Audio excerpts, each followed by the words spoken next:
Well, good afternoon. Welcome to the live stream I have been talking about all week. We're not quite at the seafront yet. As you can see, we're only about 2 or 3 minutes away. I got here a little later than I was intending to, but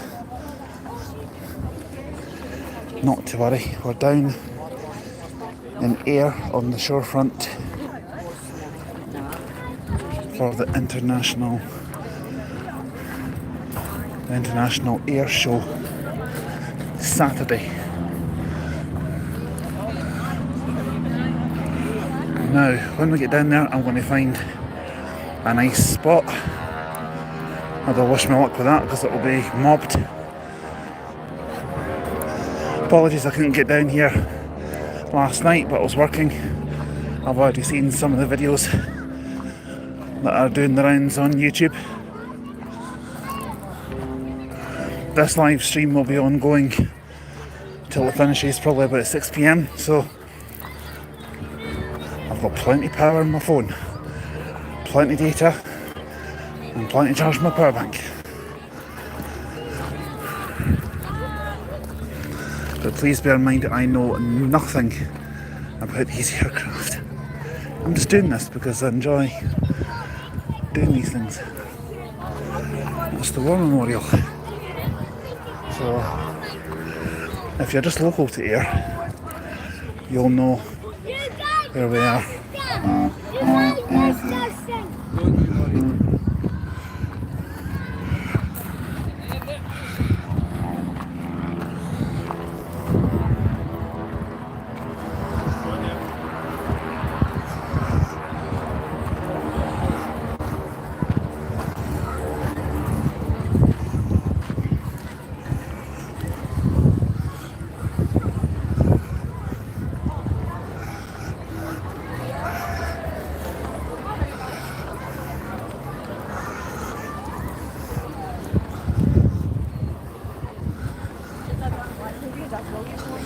As you can see, it's an absolute mob down here today.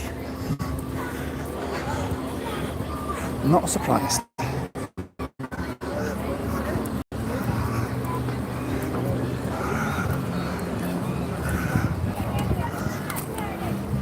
think we'll go down here and try and get a spot.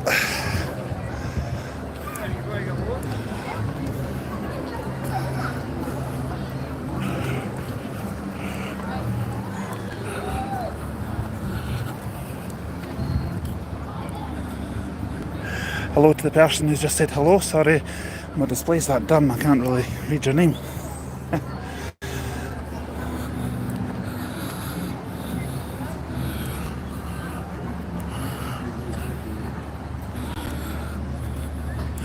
Hi everyone, we're down in Ayr if you're just joining the live stream.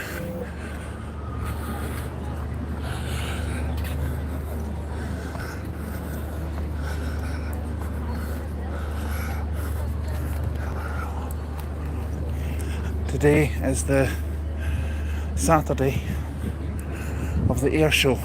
I've probably always going to call it the Ayr Show because I've always known it to be that. But yeah, there's a sign attached to this lamppost. International Air Show Festival of Flight. That's what I'm at today.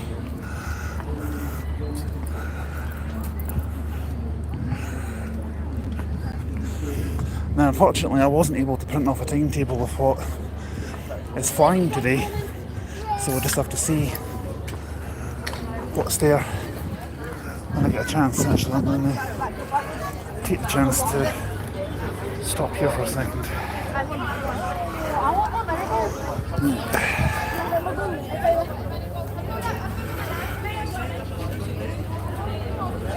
No, this definitely isn't Rome. It feels like it were though. Not that I would know, because I've never been to Italy.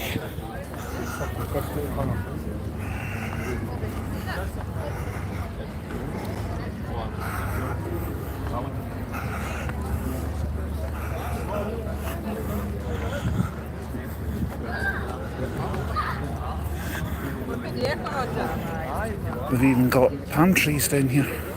Although I get the feeling that they're not natural. Well, palm trees are not natural to Scotland. We don't have the climate here for it.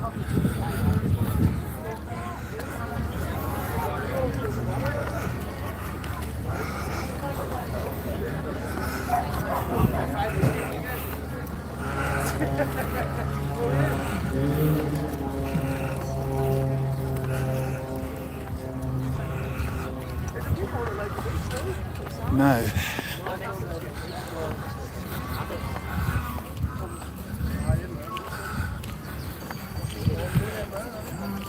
I don't think we'll get any warnings from YouTube because of the music here, because it's not really that loud.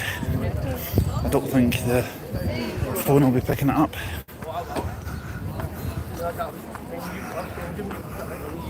Part of the modification process involving this new ring.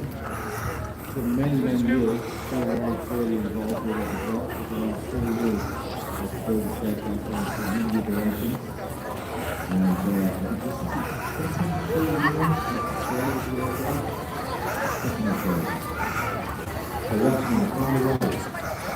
looks like a new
disengaging the turbojets.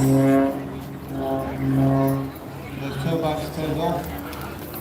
And he now goes back to the now you'll watch as well as the roll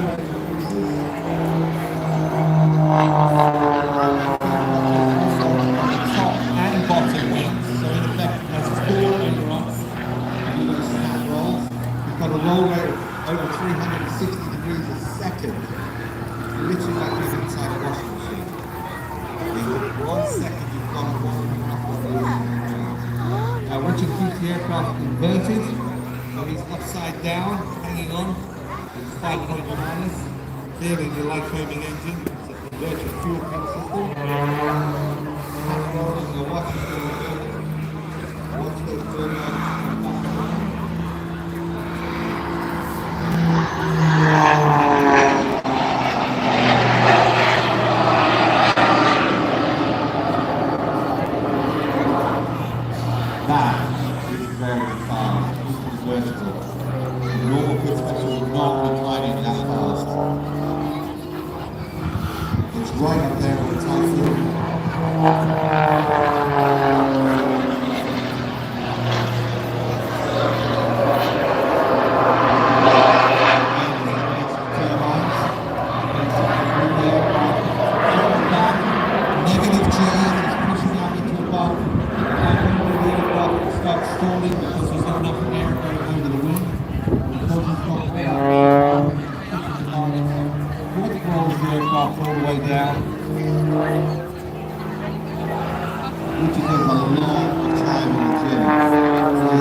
Doesn't have the advantage of G2, as you'll see in all the jet pilots and the inflation, the blood which spends a lot of time watching the news. There's a lot of time watching, especially what we call G-tolerant. Quite rightly, very, very busy for this aircraft around the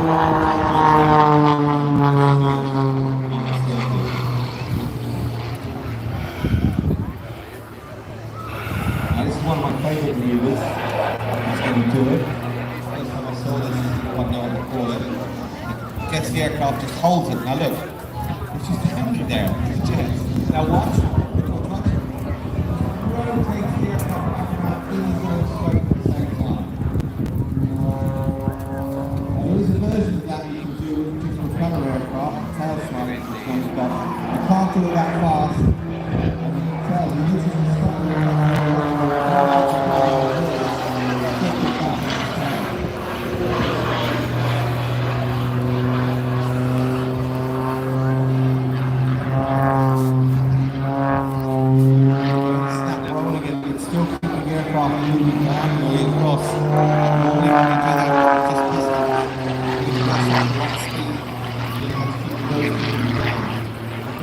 so much power, so much It looks like it's flying upside down. So, turbo jets are back in play. You can hear them.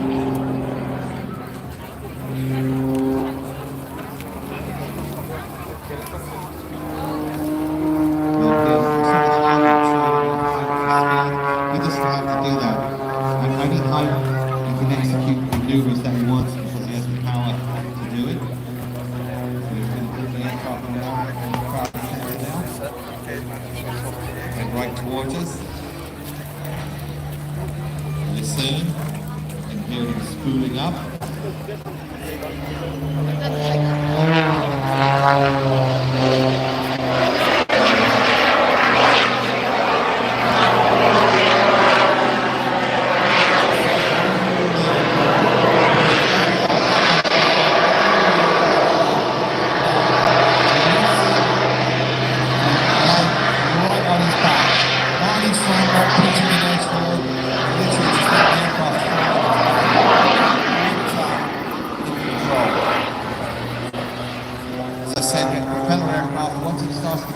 Like that, we have to pitch the nose down,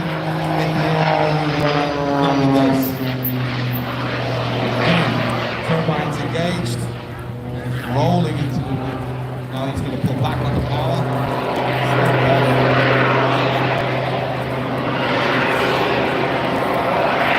Just a gyroscopic effect of the turbine blades trailing the aircraft, letting it roll with itself, keeping it nose pointing up, still nose pointing up,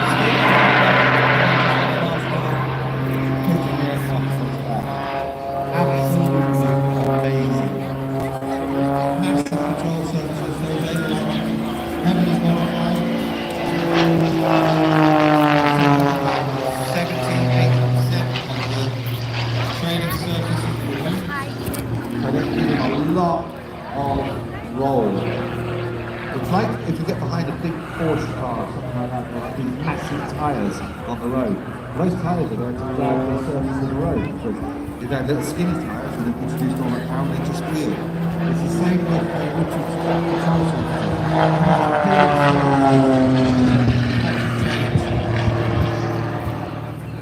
And do those amazing roll rates.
one of the only jet-powered special heating systems. Sorry. I'm going to try and see if I can get a bit closer.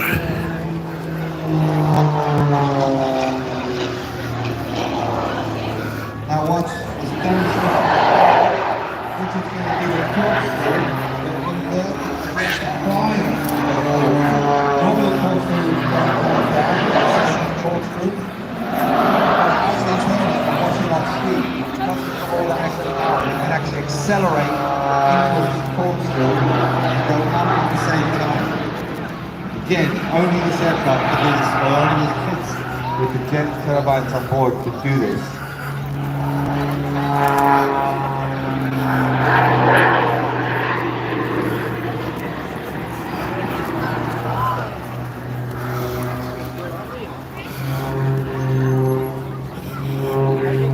Now watch it tumble down.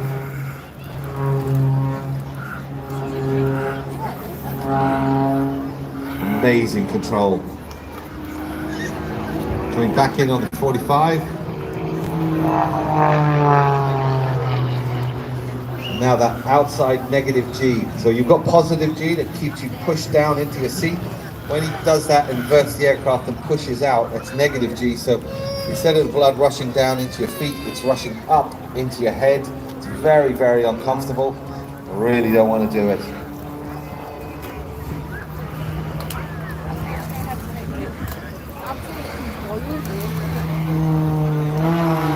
So here he comes, waving furiously at you. Give him a wave, he can definitely see you. Cross controls for the last pass. Richard Goodwin.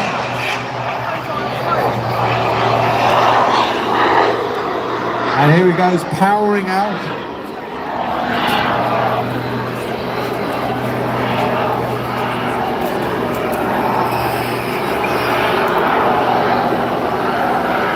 It just looks so weird, doesn't it?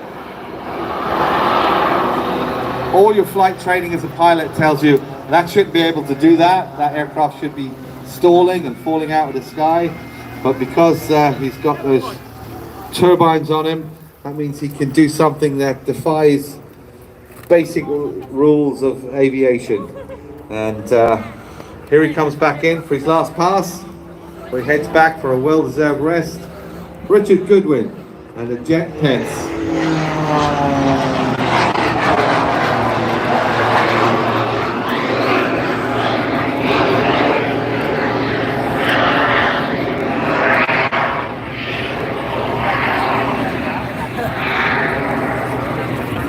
Again, I couldn't even get the because from the last pass, I think the gate faster. But because we've got a turn, really it's the last time. Just straight up into the vertical, so at the top, just push those forward and move out. Amazing. Okay, that is Richard Goodwin and the Jet Pets. Big thanks for him. Really heading back down to Gloucester Airport. All weather is good. Coming up next, we have the Vampire. Clothing distributors on board the Vans. No one is for all that,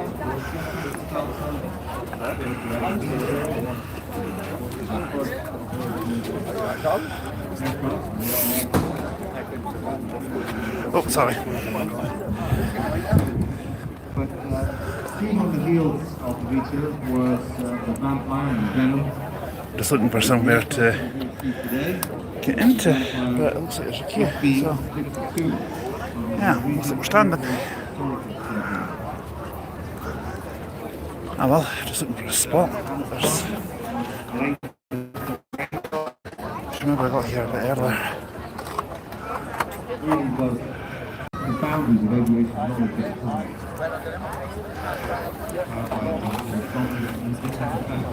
Yeah, bit of sweat somewhere.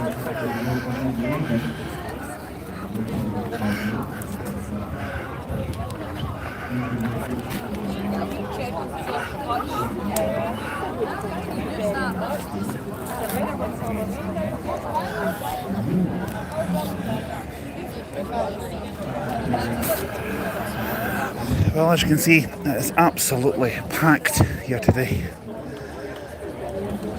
I know I'm probably not the only YouTuber doing live streams. And I think that bus over there, the 200 EV, that's the one that's comes round this way. Could be on a diverted route today, I'm not sure.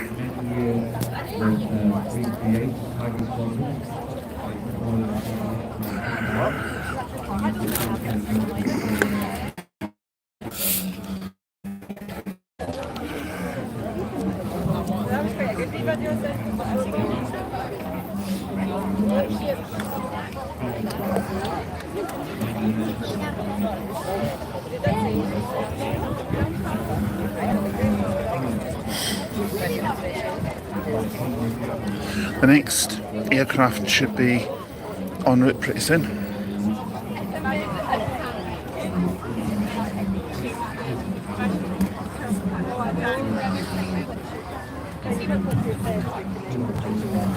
Incidentally, I caught one taken off at Prestwick Airport as we're passing on the coach. I'll upload that video later on after this live stream ends, which, given the fact it's 2:15, I'm planning to keep going till probably about, I think it's meant to finish about 6:30 this evening, but we'll keep the stream going till about 6 PM and see how we get on.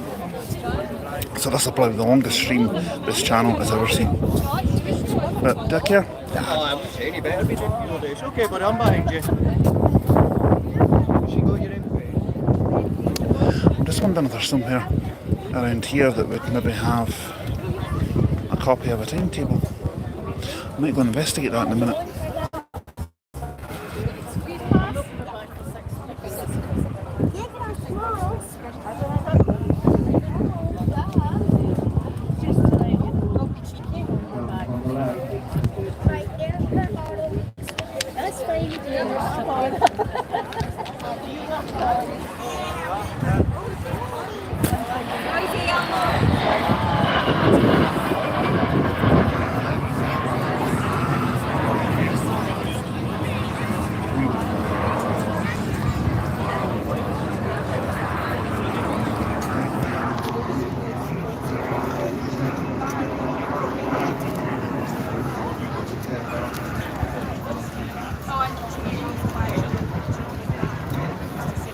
I can't really see him at the moment, it's too high up.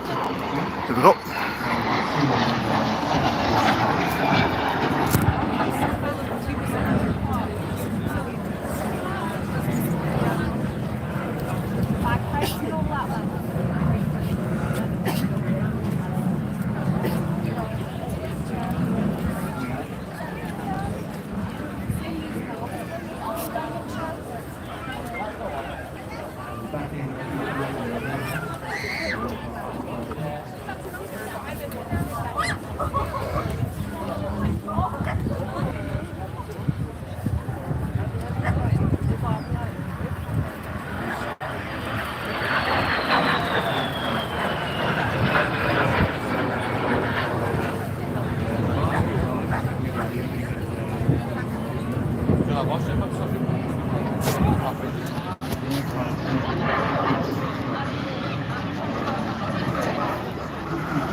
I do apologise it's not professional quality, but at least you're getting to see it. I'm just sorry I couldn't be here last night. I'll try and get a bit closer to the loudspeaker so you can hear what's being said in just a minute.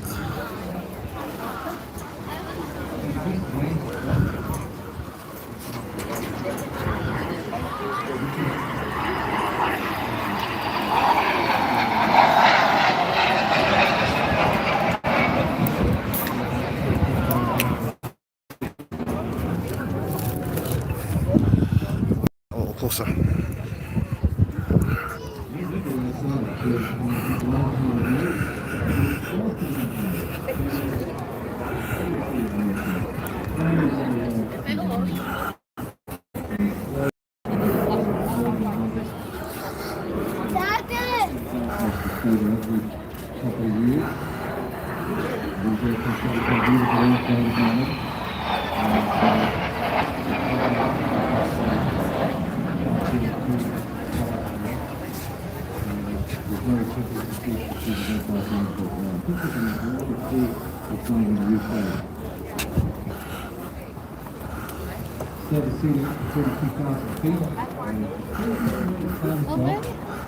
Just under 4,000 and so 5,000 feet per minute.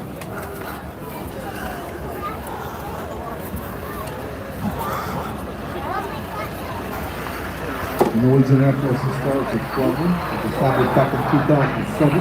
Thank you. It's done 18 years of displaying aircraft, and like Navy wings, they firmly believe that these aircraft belong in the air, not in a hangar where you can just come along and see them on the ground. There are many thousands of flying hours between them, and Excuse me, please, sorry. Thank you. one of Europe's largest and busiest classic jet Sorry, teams. thank you. They have a large team of experienced pilots and engineers. They're CA approved clearly, because they're here. And they do all their own maintenance in the airbase in Riga, just south of Oslo. Of the Vampire, they've got a T-55, two-seat variant. They also operate a MiG-15.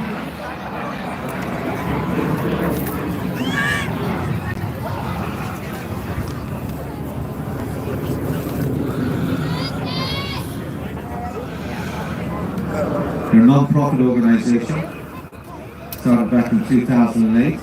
They also operate a Silver Star. That's a recent addition to their Cold War jets, the T-33s.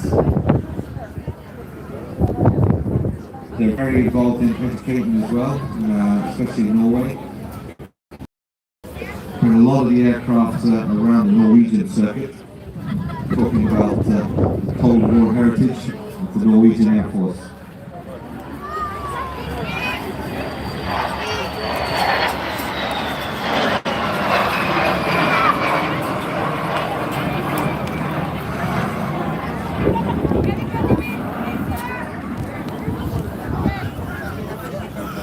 Wonderful outline of the straight wing of the Vampire. Of course, jets had just come along, compressibility was not known at that time, so the advantage of a swept wing was still not widely known, so that's why you've got that straight wing reminiscent of a propeller aircraft.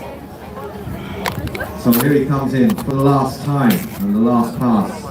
The Vampire SB-52 from the Norwegian Air Force Historical Squadron.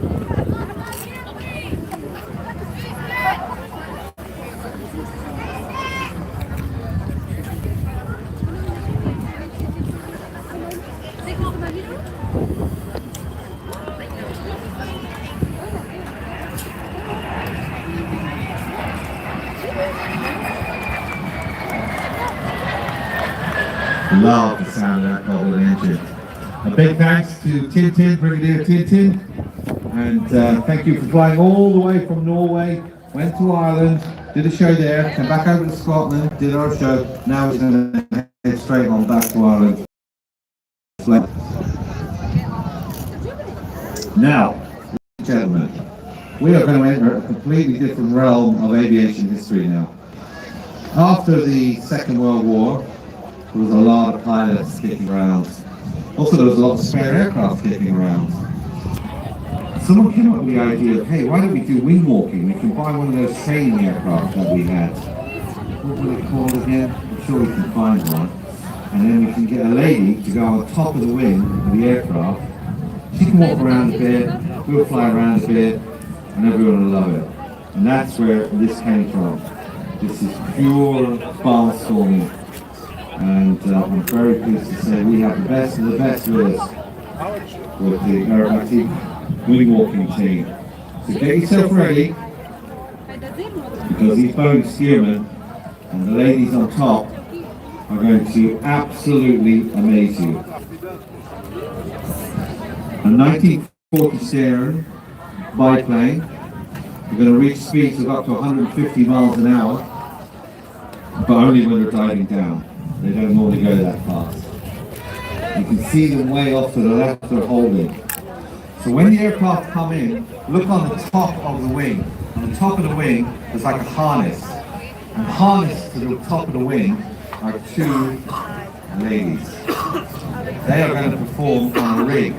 The back is on a rig with a 5-point harness, so the rig itself can actually rotate so the girls can move left or right, and actually they can go inverted as well.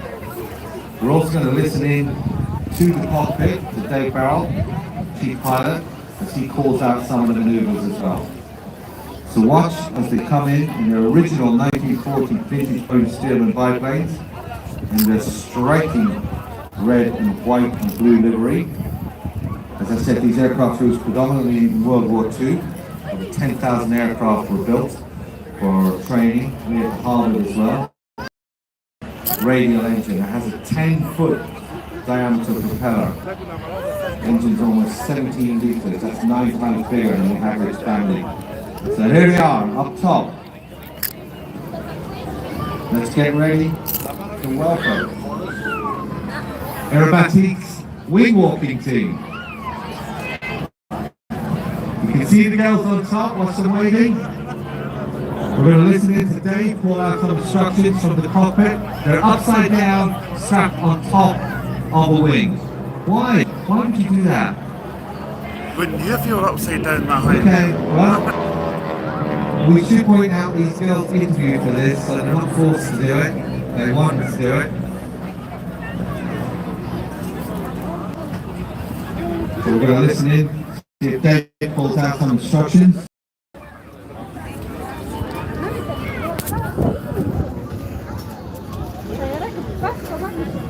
And like the Harvard, they're going to be training hyper speed when they do the maneuvers. Now the girls are firmly locked into the harness, but the harness can rotate, so they can go left and right, and they can go upside down. So watch as they come in on the 45. Dave's going to call the brake.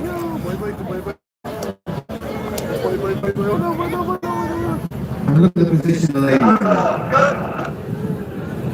Call for smoke. The girls have now turned upside down. That's their legs sticking up in the air, not their arm.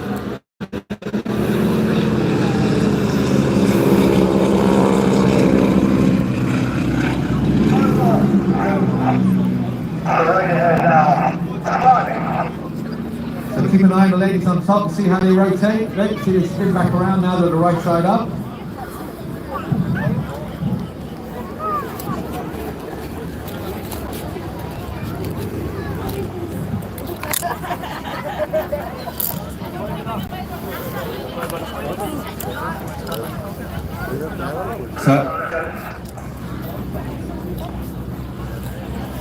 Watch as they position into the center and come straight back towards us.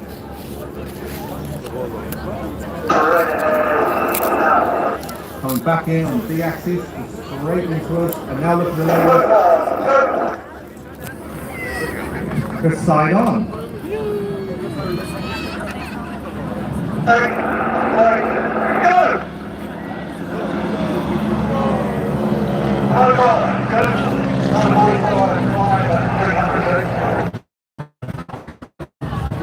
Now when the aircraft will move out to the left and right, they're going to reposition. The ladies on top will reposition themselves as well.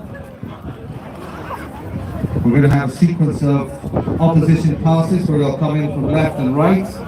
First one is going to be the opposition bump. So watch as they push the aircraft up, then they'll push forward into a bump. And all the time, the lady's still on top, waving furiously.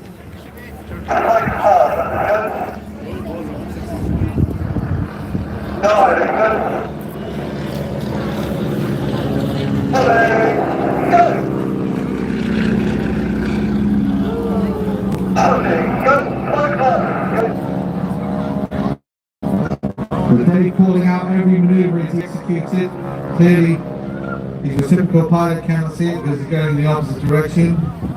So now we're going to do a 45-degree cross. Good camera opportunity here.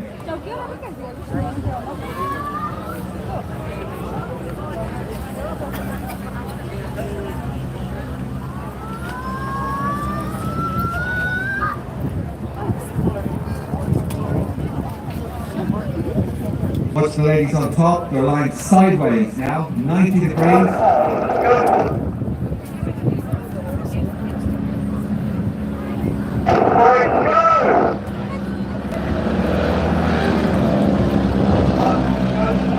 Oh, that looks close, isn't it? Now the ladies correcting themselves, feet back down, on top of the wing. Cross. Now driving the aircraft down to 200 feet. He's going to come in close.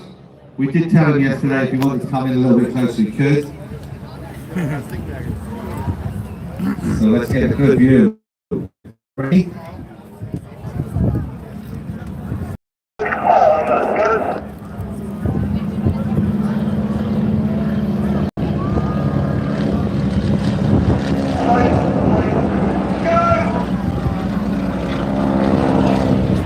That was close.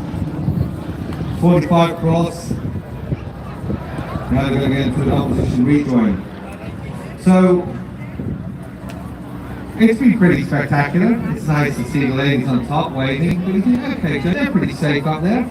They're strapped to the top of that aircraft. They're not going anywhere. How hard can it be? Coming up in a couple of minutes, unstrap themselves from the top of the wing and start moving to the front of the wing, where they're going to sit down. That's right, they're going to sit down on the top of the wing of the aircraft as it's flying along. So a little bit of height first. The ladies invert themselves, still strapped into the harness. Watch this, strapped upside down, diving down.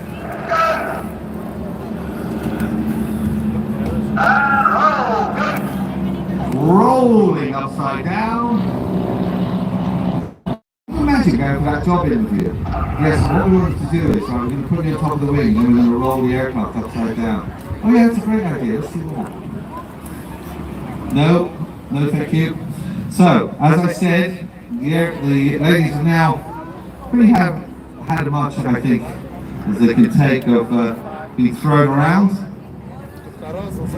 on top of the wing. So keep an eye on them, because very shortly you're going to see them start to unstrap themselves. Now you can see they're clearly still in the harness, waiting away.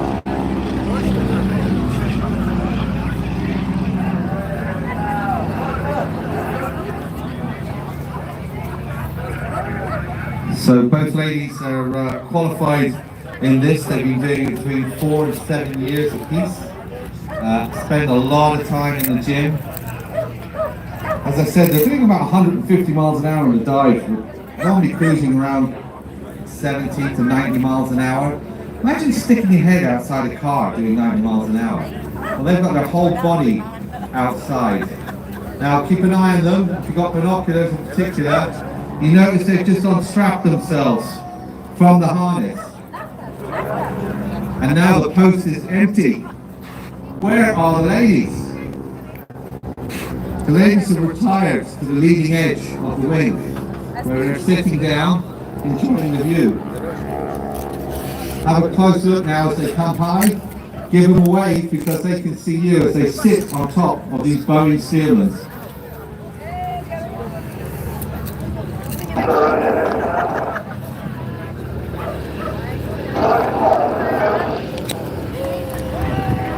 Give them a wave.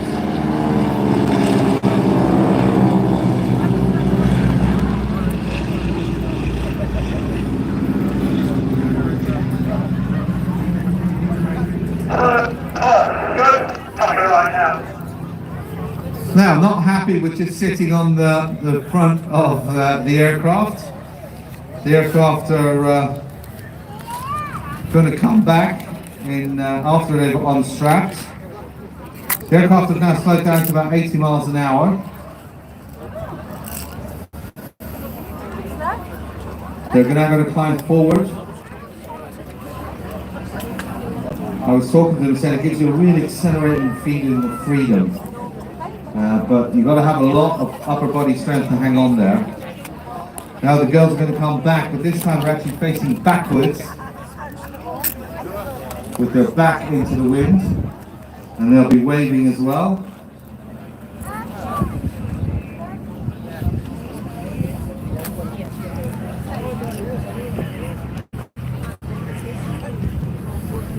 So you can see how they're back up, but instead of being in front of the harness, they're actually behind it, standing on the top of the cockpit. There's not enough money in the world to get me to do that. Me neither. Now for the third pass, they're going to come back and stand on top of the fuselage and demonstrate their absolute peak of fitness as they grab the back of their ankle, push their foot up around behind their head and stand on one foot on a moving aircraft doing 80 miles an hour.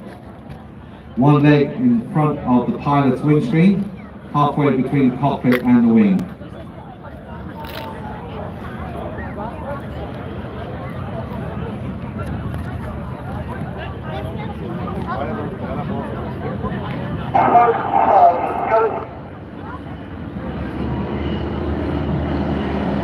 Now there's something you don't see every day.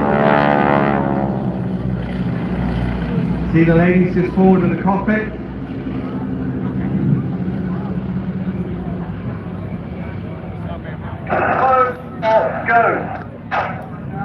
How do they do that? I can hardly tie my shoelaces up. Okay, the ladies have now had enough of moving around the outside of the aircraft, and they've decided it's time to get back in to the safety of the front cockpit, and that means it's time for the last and final pass.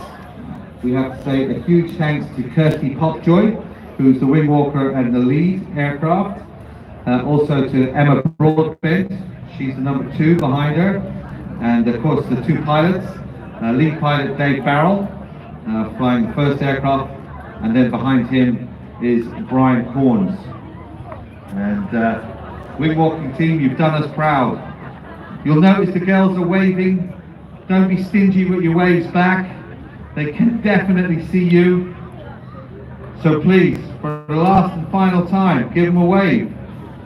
It's Aero Supermatics wing walking team.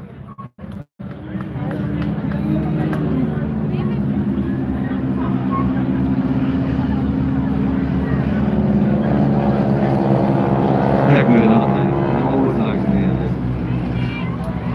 Okay.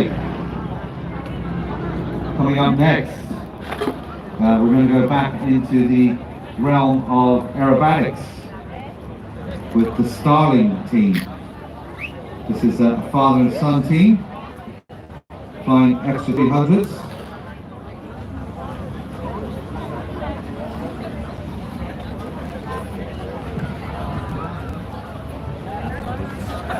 So I've just been corrected by Mike, my finance director. Apparently we may be down to just one extra 300 with Tom at the controls.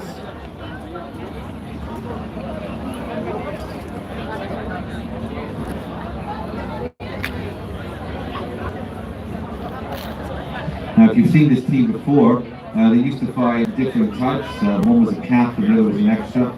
But this year they're doing a 2 extra ship formation team. But as Mike was saying, we maybe just go to the 1 extra 300. I'll let you know as soon as I know. Just to give you an update on what else is flying. Unfortunately, as I said earlier, we were meant to have the Lancaster just after the Starlink, but due to a technical reason, mechanical reason, the aircraft has gone tech, so we've lost the Battlebird Memorial Lancaster. The RAF Falcons are going to still be dropping in at about 3:25. The Nat pair, unfortunately, because of bad weather in Wales, they couldn't get out. They couldn't depart their slot time, and they've missed their opportunity. The Sydney Charles display team are back with their Grops. And then the Royal Canadian Air Force C-130 is coming through for 3 passes at 4:15. The Gazelle formation team, the helicopters we saw them earlier, they're going to be coming back and doing a full display at 16:40. WeDram, our waterborne Cessna, will be doing a demonstration of aircraft that can land on water. And the United States Air Force C-130J is coming at 5:15. And the Royal Air Force Typhoon will be ending off a flying display at about 27 minutes past 5, it says here on my piece of paper, so it must be true. So, still lots to see and do. We're going to wait for the Starlings to come in. If you're enjoying the show, let us know on Instagram. Joe Air Show is my handle. Lots of people getting in touch with me, and I've got to give a shout out to them. Adam, appreciate we've got a job to do, but says not every move needs a comment. You're quite right. Sometimes it's nice to just listen to the aircraft, Adam. I'm not big enough to take a bit of commentary advice, especially don't talk over classic warbirds and stuff like that. But the aerobatic sequences, yeah, I'll talk over that so I can explain what's going on. Also, don't forget, plenty to see and do on the ground as well. That main area behind me is full of beautiful aviation artifacts. I went down to the Royal Air Force exhibitions down there. They've got some historical documents and pieces from their squadrons on show. The Air Training Cadets, the ATC, they have a couple of simulators you can have a go at. Also, I was thinking, because we lost the NAT, if you want to still see a NAT cockpit, you can go down to the Carlisle Museum. They've actually got the front section of a NAT aircraft where you can sit inside. So you won't see it up the sky, but it's down in the main section, right in the middle of the entertainment area. So please pop down. The guys from the Carlisle Museum have brought it all up. Wouldn't mind seeing that, So actually, to be honest. Keith Phillips. Love to wish Anna and Jordan Phillips all the best for their 50 years of marriage. 50 years! Woo. Their golden anniversary. That's from Keith, Gail, Sandy, Gavin, Canyon, Eden, and many, many thanks. Thank you. 50 years. Congratulations to both of you. Scott, he wants to say hello to his 2 boys, James and Liam. Also his uncle Callum, Auntie Kirsty, with the 2 kids, Poppy and Alex, and Uncle Lulu and Auntie Stevens. Hope you're all enjoying. There's a lot of you at the show today. Hope you're enjoying the show. And Laura McHugh as well. She wants to say hi to Tommy Jackson. And this is her 2nd air show, and we're super excited. If you want to let us know what's happening, whether you were enjoying the show or not, or the commentary, it's Joe Air Show on Instagram. I'd be happy to hear from you.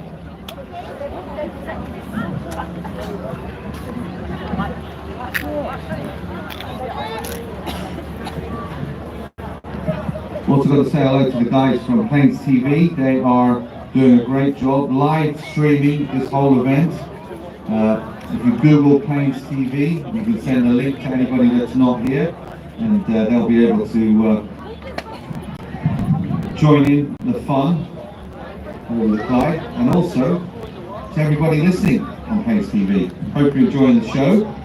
The weather is fantastic here, perfect for air shows, and we just wish you were here to join us.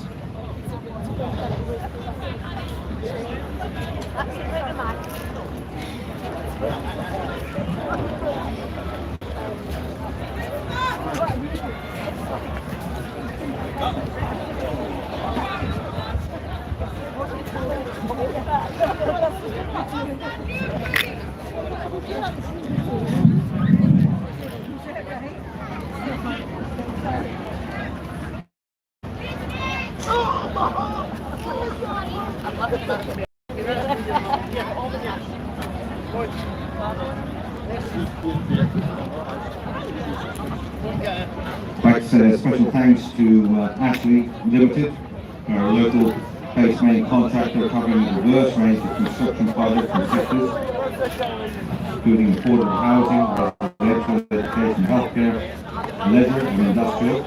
And they are very proud of the employment and supply chain opportunities they provided over the years. Strong belief in the apprenticeship and professional training programs. We're delighted to be the main sponsors of the International Air Show Festival Fight for the second year running. It's a fantastic event. Well, we should be getting our next plane in the air pretty soon. Not quite sure what it is, but I'm not going to do too much talking because you want to listen to the commentary, not me yapping away. I hope this continues for many, many years to come. And to all in attendance, we want to wish you a brilliant day. If you want to know more about them, ashleyscotland.co.uk. Also, a big thank you to Spirit Aerosystems, one of the world's largest manufacturers of aerostructures, serving the commercial aviation, defence and regional business jet sectors. Spirit's expertise extends across aluminum and advanced composite manufacturing. The company's core products include fuselage, integrated wings, wing components, pylons and nacelles. The company's got locations all around the world: France, US, Malaysia, Morocco, over in Northern Ireland, just across the water, and of course here in Prestwick. More than 1,200 people are employed in a diverse range of skills, including engineering, procurement, finance operations, and a lot more. So if you want to know more about the incredible work and contributions to the aerospace industry and the work in the local community, pop in and see them in the STEM marquee. Stand there, go to the Spirit stand. Also in their Aircraft College, they're inside the STEM village. You can learn more about well-being in early years, hospitality, discover more about the courses and hands-on training and career opportunities. So big thanks to all our sponsors, but now coming in from the left, it's the Extra 300 from the Starling team.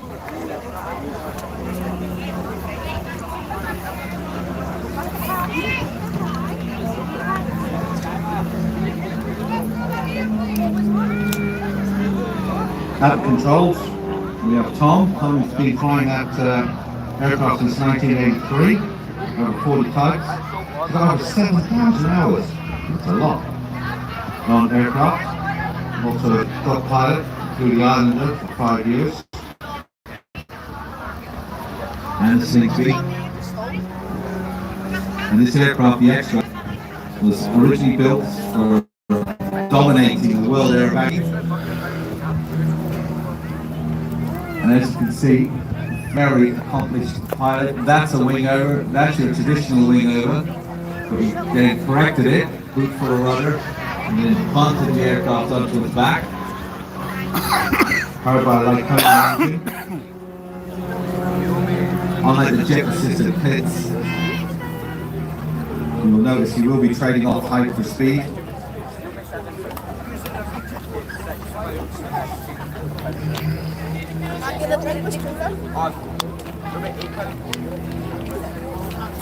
And again, up into a launcher back at the top, spinning the aircraft on its own axis, then tumbling down, keeping it into almost a flat spin.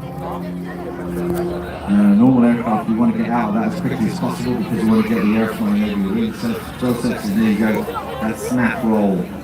Now, unlike the pits, which is about a 360 degree roll rate per second, these extras roll at 420 degrees a second. So they have an even faster roll rate. And again, you'll notice when the aircraft, look at its wings, look behind its wings, that's its ailerons, and they are massive. They nearly go the full length of the wing, from the wing root all the way out to the wing tip, and that gives it huge aileron authority. Into the inverted, little 4-point hesitation roll back into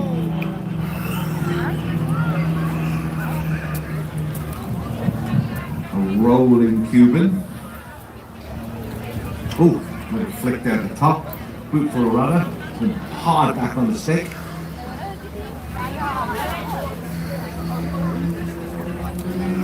Tom started aerobatics back in 1992, where he was flying Slingsby's. And in his very first year, he became a champion. He won the Tiger Trophy.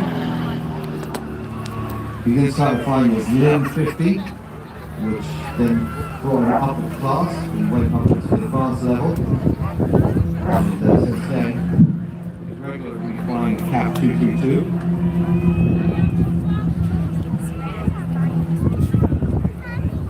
And competes regularly in national unlimited aerobatic championships. He's won 3 times.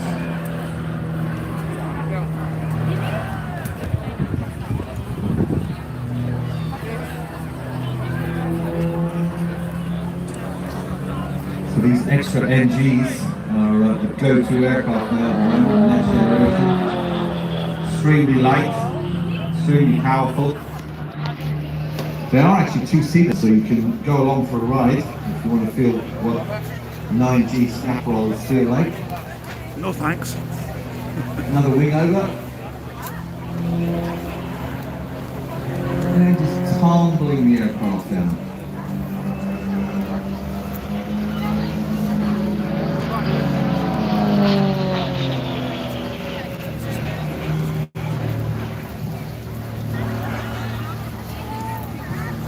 Again, snap rolling the aircraft as it's going up, and pulling hard back on its 5-point harness.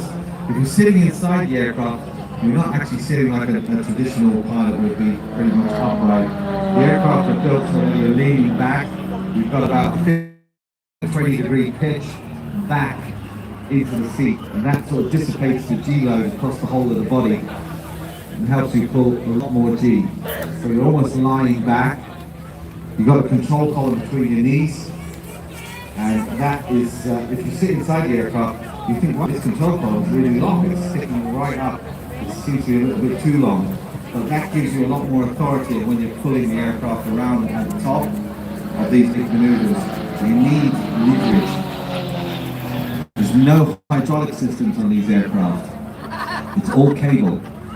That keeps the weight down, so that means you want a big control column because if you give you more leverage, so you're reaching up, it's almost like your hands are level to your chest, and so you're pulling back and moving left or right with them. It's a little bit unnatural, but you get used to it.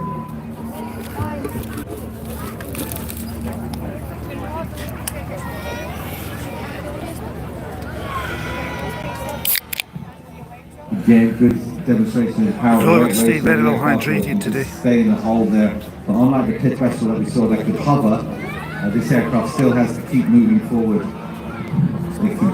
It will come into a stop when it's into the vertical, and we should see that when it goes into the launcher backs, then it departs.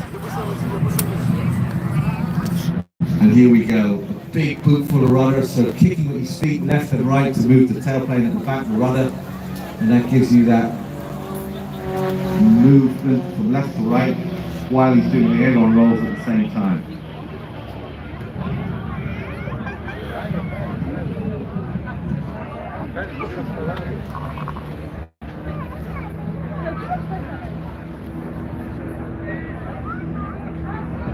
Now again, he's bunting the aircraft over at the top. flipping around on its back. Now he's inverted and upside down,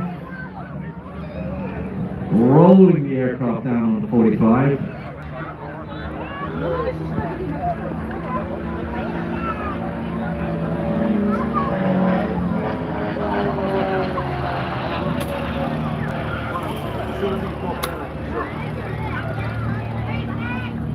Four-point hesitation roll into the vertical. Starts to do a wing over to the right, then corrects and comes back to the left. Now flat spin.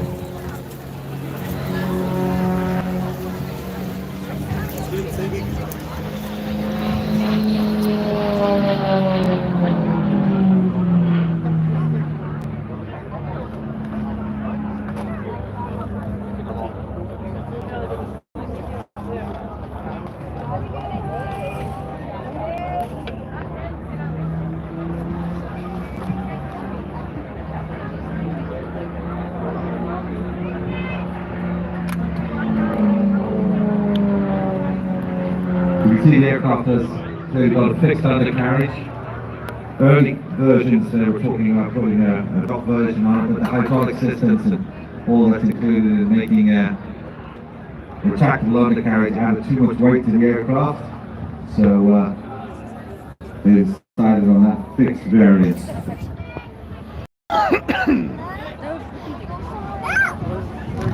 So, last time, Tom takes the aircraft out to the right, starting teams to park in edge NG, extra NG. So that means we're moving on and upwards. So, next aircraft that we were hoping to have, as I said, was the Lancaster, but unfortunately we've lost that. So that means the next display item will be the Royal Air Force Falcon display team.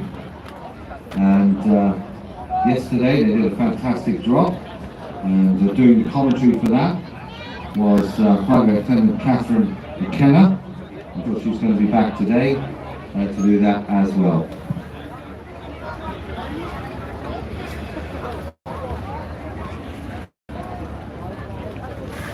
I shall return in just a moment.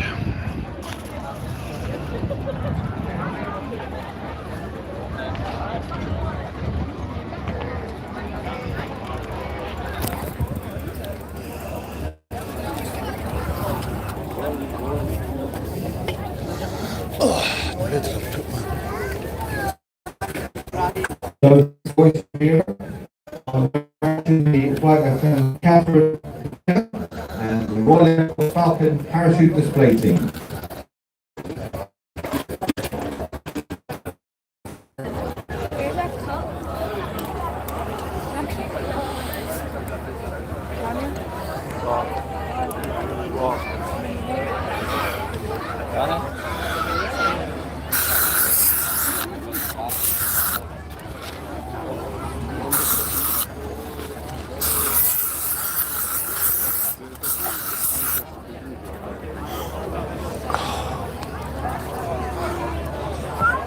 Stop myself from sunburning. Some spray tan. Spray cream, should I say.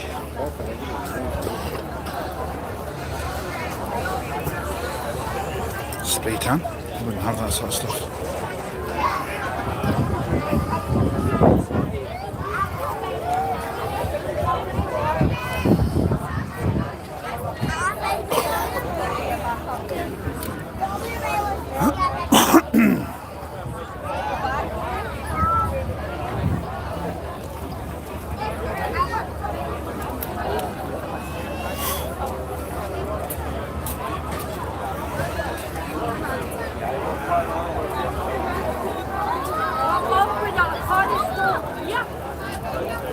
There's a flight there, going into Glasgow, I think.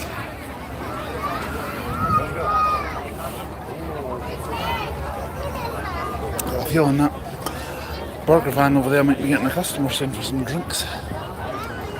Wouldn't buy food from there. Prices are extortionate.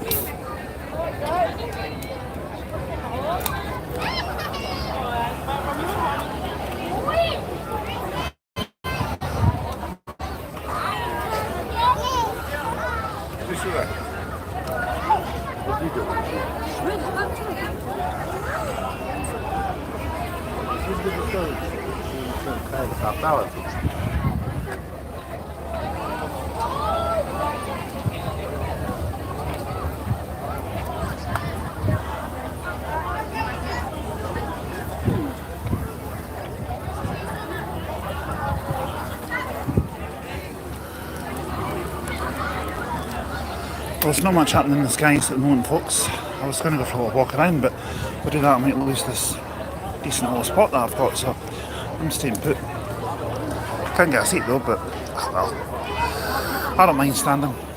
Sitting down since I left Stirling on the coach today, so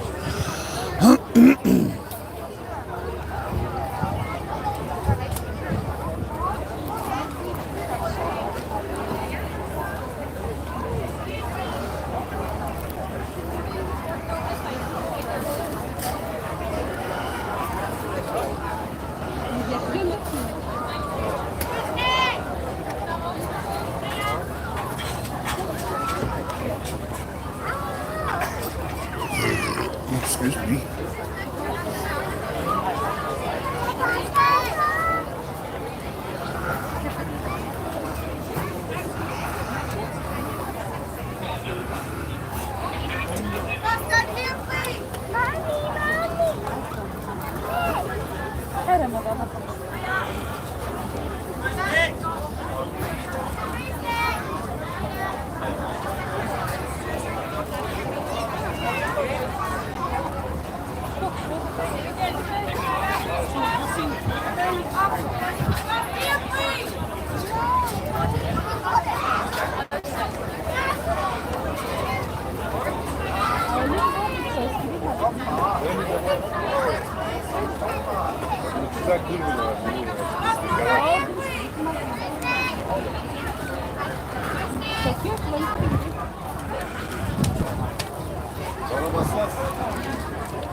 I think some of the planes that are not flying may have some technical problems, just like they were saying on the commentary system there.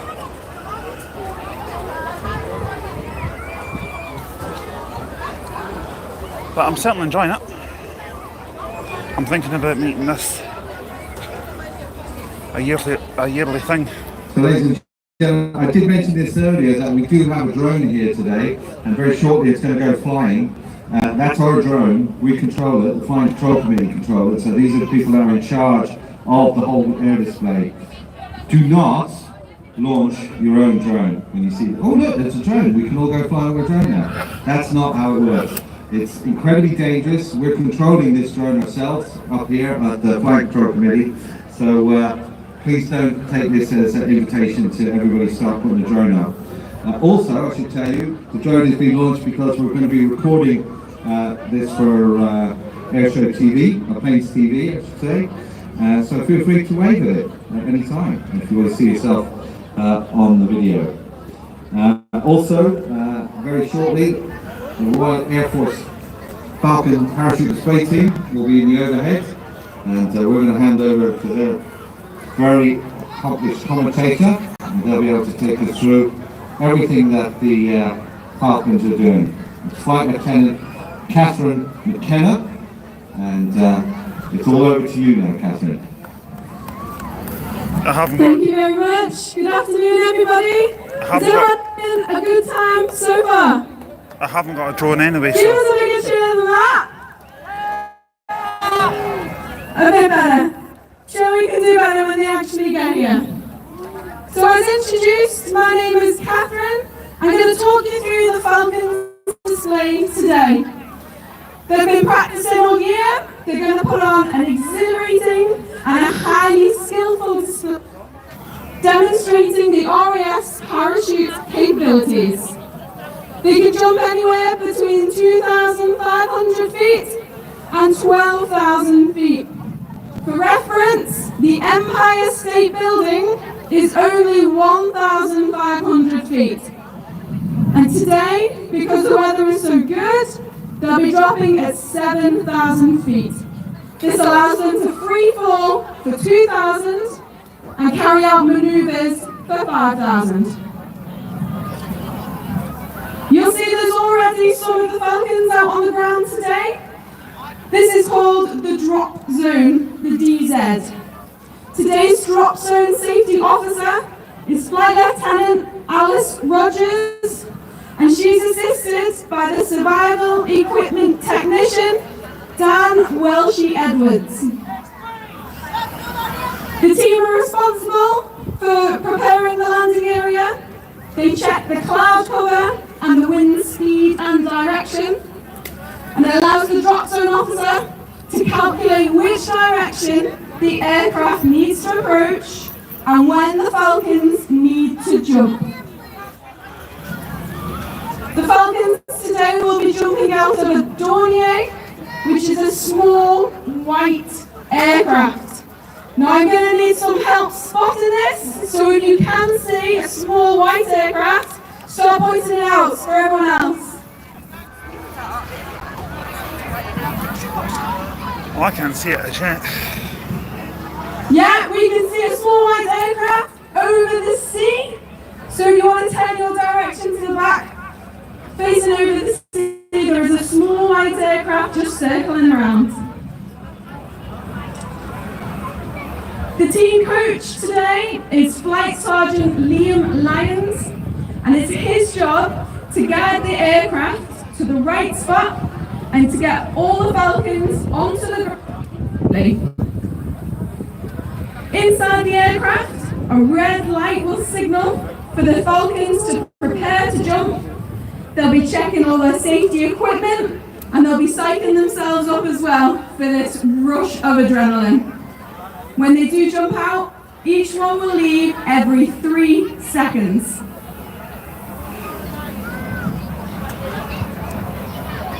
For those of you that can see the drop zone, you might be able to spot a large orange and green cross. These are the left and the right indicators for the Falcons to guide them down into the right landing area. We'll also ignite some smoke so that we'll also be able to see exactly where they need to go and which direction the wind is going. I'm assuming these landing So spots must be these sort of the officer has just announced there are 2 minutes Oh, right, out. okay. So do start keeping your eyes up for that plane. And we'd love to see your photos today that you can get. You'll find us on all the social media platforms. Just search for RAF Falcons. Why not give them a subscribe? I'll be doing that later.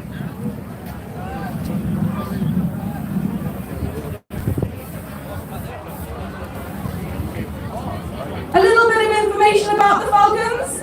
They're made up of 2 parachute jumping officers and 9 parachute jumping instructors, and they're supported by the Survival Equipment Technicians, also known as SWIPers. They're based at RAF Brize Norton, down near Oxford, and form part of the Airborne Delivery Wing. Their motto, "Knowledge dispels fear," is perfect for their displays. They originally formed in 1961, and their skills have developed a great deal since then. They started as 6 people, and they called themselves the Big Six. For the next 4 years, they developed their performance, and they only improved their skills by trial and error. In 1965, they were invited to the Farnborough Air Show, which was their first performance as the RAF Falcons, and they doubled their numbers to 12.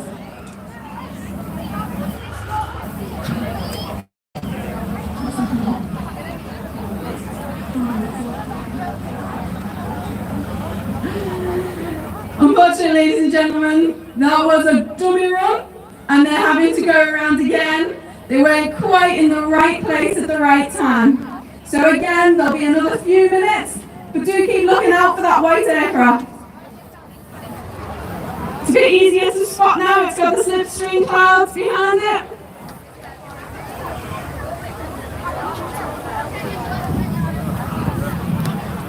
Just spotted it, it's up there. We're lucky enough today to have our too far out to PR zoom in. tent, which There's you two of can them. see just to the side of this drop zone. The other We've one's got some nice brochures, some stickers, Other pin one's badges, just pens, out of range up pencils, there. all these takeaway. And once the Falcons have finished their display today, you'll be able to do a meet and greet roughly about 4 o'clock. So if you want to get some signatures and some autographs and some nice stickers with faces, this is where you'll be able to find them.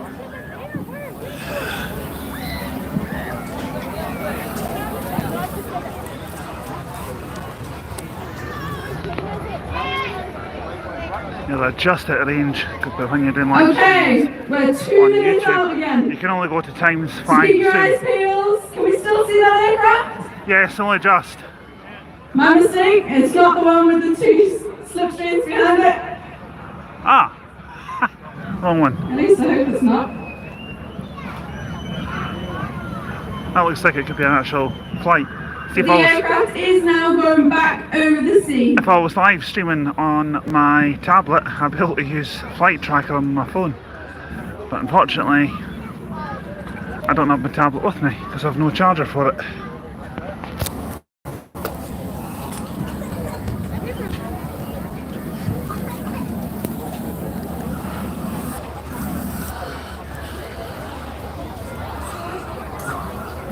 Yeah, so Amazon might be getting an order pretty soon. Other retailers are available.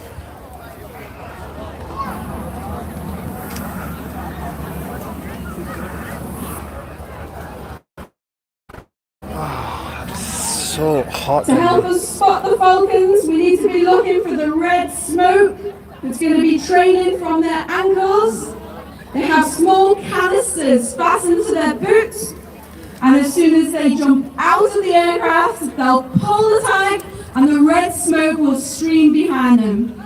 It's about 24 degrees at the moment.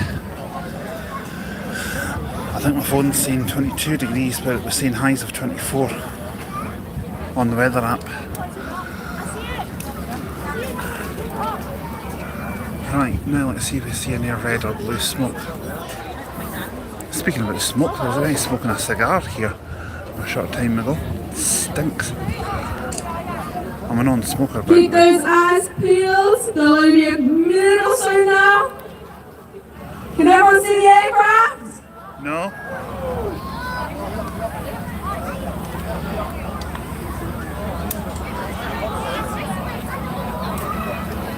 I think it's just right above.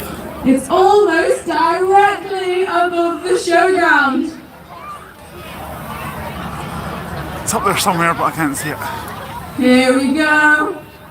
The door is open and they're ready to go.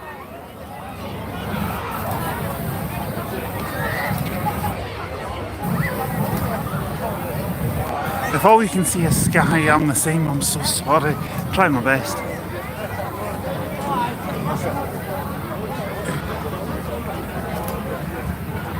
I still can't see it.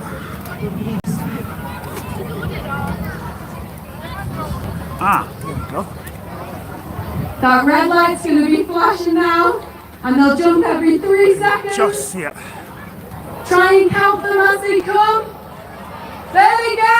There's 1, 2, 3, 4, 5, 6, and 7.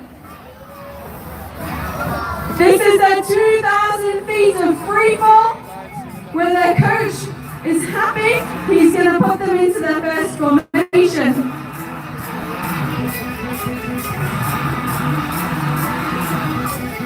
You'll see the Falcons lining up side by side. This formation is called ducks. When they go one to the other, this is called snakes.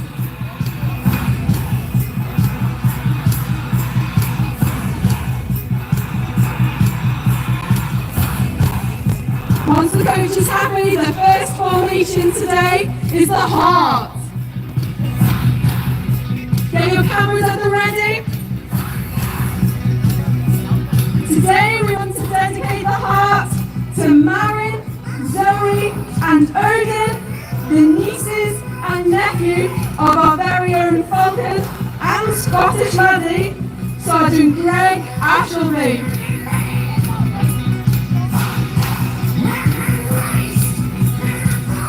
On the coach's command, they'll lead straight in to crisscross. Here they'll travel at over 45 miles per hour and they'll come within just a few feet of each other.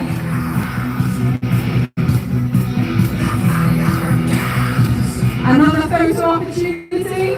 This is the team's signature move. It's called carousel. And they'll keep spinning and spinning and spinning.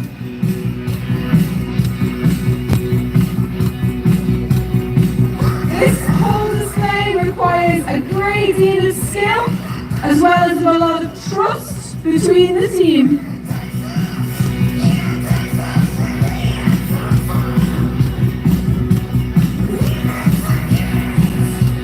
We're out now and into Save the Chase.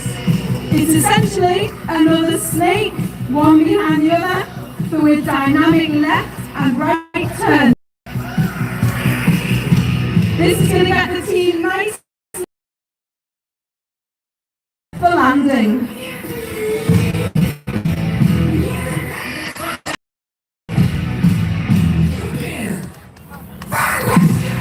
As I said before, any photos and videos today, we would love to see what you've got. So please do upload it on social media platforms of the Royal Air Force.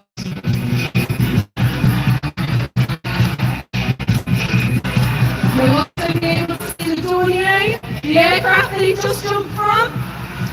Perfect photo opportunity if you can get the aircraft and the Falcons into competition. We'd love to see if you can get the best.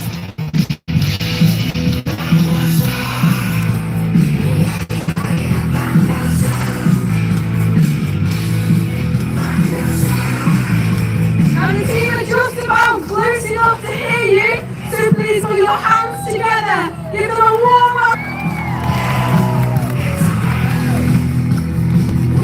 Coming in first, we have the team coach, Flight Sergeant Liam Lyons. Followed closely by Sergeant Joe Finch. And in comes Sergeant Sean McCabe. Sergeant Andy Lynch. Sergeant Marcus Shields. And Sergeant Owen Collins.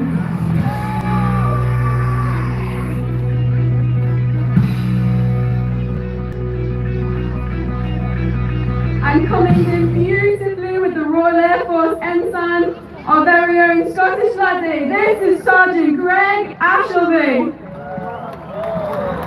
That was well done.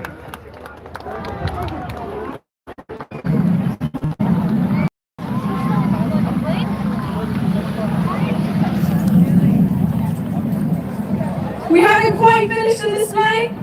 The team are now going to pack away their kits. They need to make sure their parachutes aren't going to blow away. And that red smoke on their ankles is really hot. So they need to make sure they keep that away safely.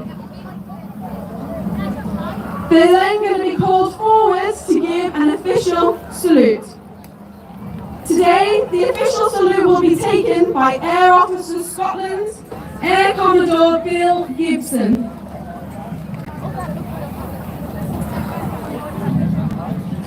Once all of the Falcons have their RAF berets on their heads, this is a sign that all the drills are complete. The Drop Zone Safety Officer, Flight Lieutenant Alice Rogers, will call them over, bring them to attention, and deliver the salute.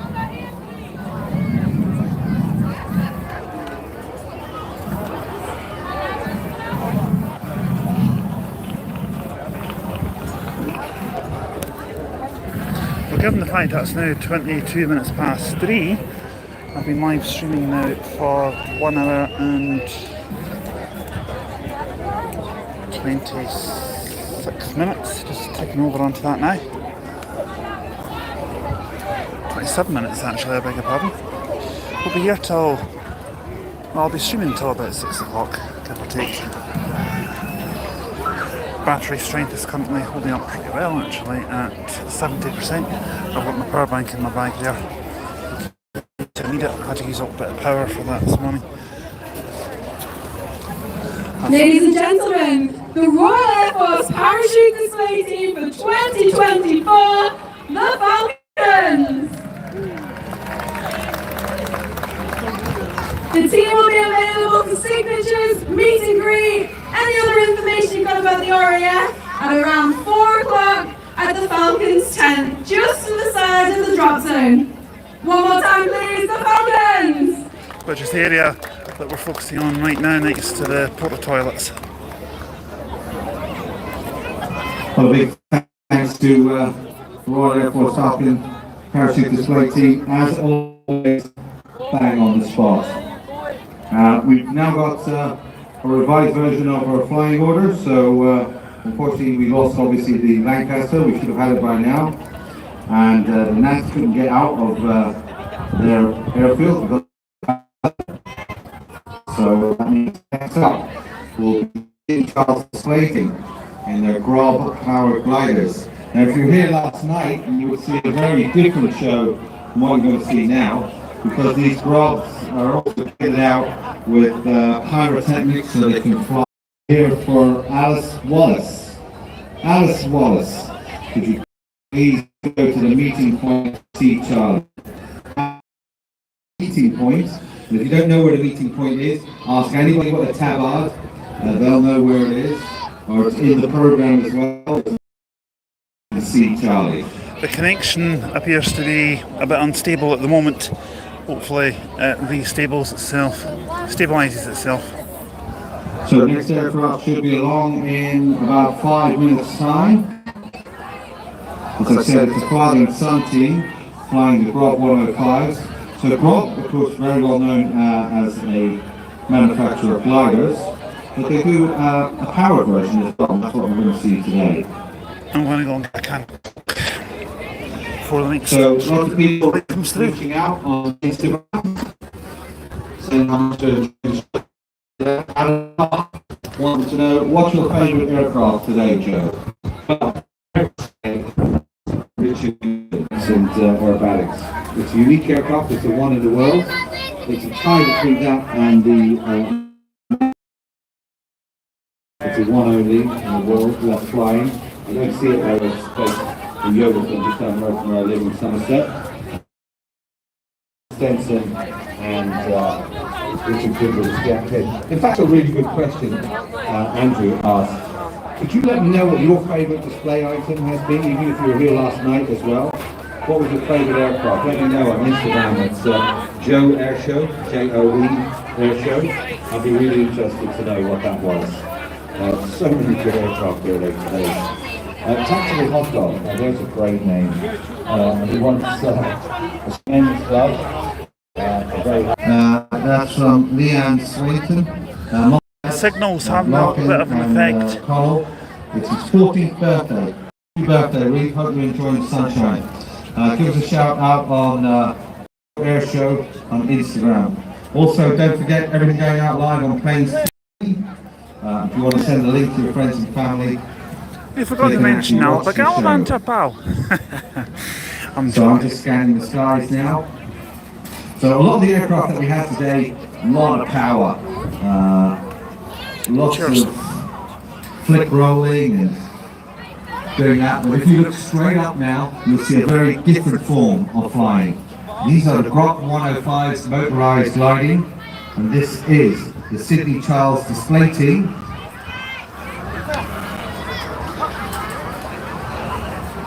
And as you can see, they're doing it very graceful. Heart in the sky. Weather is perfect for this. That should hang around for a long, long time.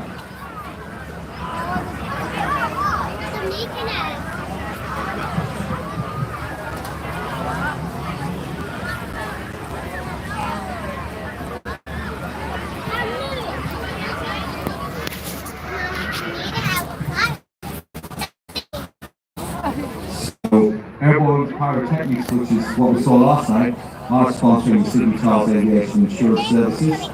And they're a father and son team from a farm strip down in Wiltshire.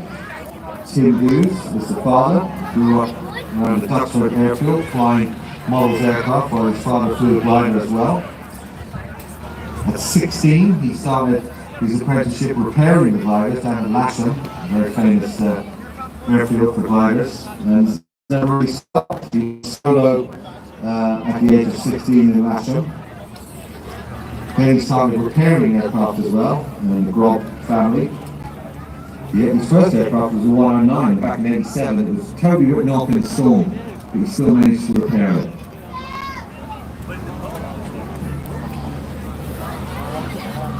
Now, this is really about trading off a lot of height for the manoeuvres, but because they've got that massive wing, they're generating an inordinate amount of lift. In his first year, and he's part of the expeditions as well.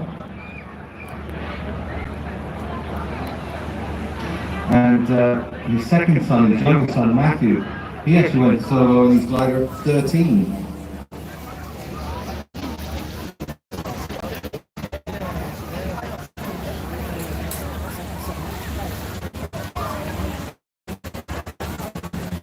Tom's older son Ben, he's been flying with him since 2010. Again, very into the Grob family. He went solo on his 16th birthday. Moved on to be a flying instructor as well.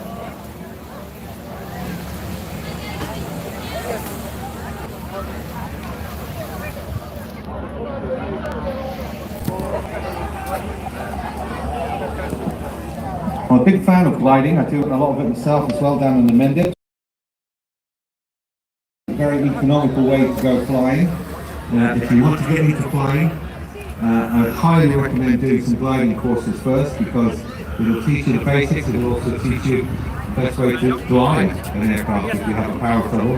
And a lot of very accomplished pilots that I know from the airshow scene, they started off their flying career by doing gliding.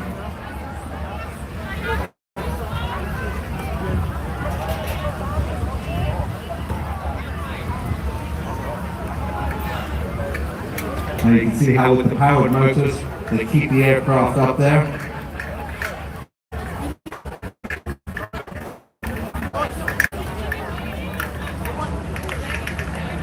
The Grob has a wingspan of 17.5 meters, an empty weight of just 850 kilos, and the small engine in the Grob is 2.5 flat 4 based on a VW engine.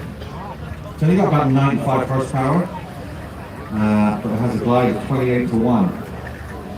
So this aircraft, the Grob 109B, can fly for up to 6 hours.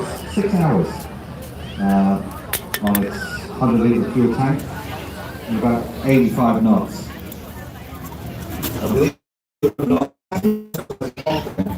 it's aircraft up to 13,000 feet on wings and graceful flights for also doing the pyrotechnic shows. And if you were lucky enough to be here last night, you would have seen some pretty amazing flying. So we're going to sit back, relax, and just watch the graceful grace that is the Grob 109. I'll be watching that when we get home tonight on YouTube.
Wings waving.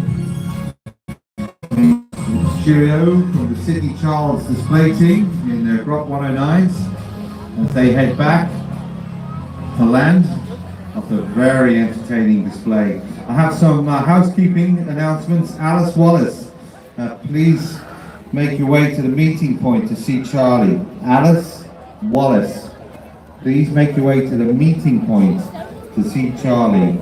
And also Steve Cahill, contact Annie Welfare or First Aid straight away. Steve Cahill, look out for welfare or first aiders. Please contact them immediately as they need to talk to you. I have some good news, ladies and gentlemen. We've got the Lancaster back. See? Not all bad news, Joe. Okay, it's nice to give you the good news now again. Apparently they fixed the problem that was wrong with it. So what we'll do is, we were going to end the show with the Typhoon at 5 o'clock. Typhoon's still going to happen at 5 o'clock, and then after the Typhoon, the Lancaster is going to come in. So we're actually going to close the show. Arrows have actually gone over to Canada, where they're displaying at the moment on the tour there. It's a huge As I've seen every time the Canadians and I'm going to keep refighting specifically together living in in the Prestwick and Ayr area. They operate out of I don't give up, Prestwick you saw it. regularly, and their crews are very, very knowledgeable about Ayr and the local area. And I talked to their captain, Steve Hadley, the aircraft commander, and he said, Joe, please, when you're on the mic, tell all the people of Prestwick and Ayr, thank you for making them feel so welcome when they're here.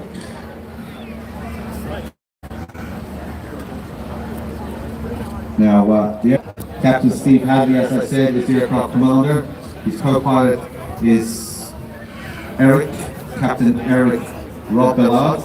He's the first officer. Master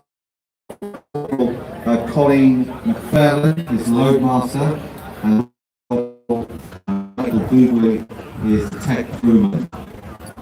So those crews will be coming in very shortly. There'll be only 3 classes. I can see them all to my left. It's hard to believe it, but it still holds a vital role in tactical support. And there's many various with Coast Guards around the world. It's the Army, Navy as well. You can get in and out of rough airfields. So from the left, the Royal Canadian Air Force C-130J.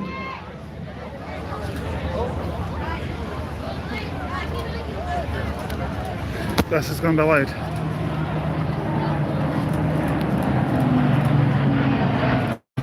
For tactical airlift, and Hercules will continue to provide tactical support in both logistics, maritime patrol, special operations, gunship versions, air-to-air refueling. It really is the workhorse of many air forces around the world and continue to be for a long time. The J version, the latest and the greatest, full MFDs on front, functional displays. It has a top-down HUD, so you can see everything here without having to look down on the panel. Very, very helpful. Now, I think he's dropped the back door, because they can fly along. Obviously, when they're doing parachute jumps, the parachuters can come out the side doors, but also some of them can come out the back. And if they're doing pallet loads, where they're dropping off supplies, jeeps, armed personnel, yeah, it looks like the rear door is open. So have a look inside the rear door, see if you can see someone. Maybe somebody there waving. And that might be the load master, Colleen McFarlane.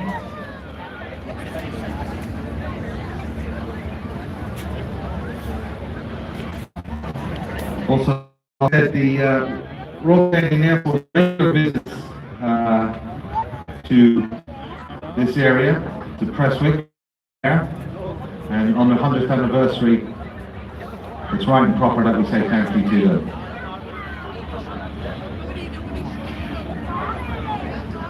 Hercules went through many iterations, and with the J they actually stretched the fuselage as well, and made it a lot longer, and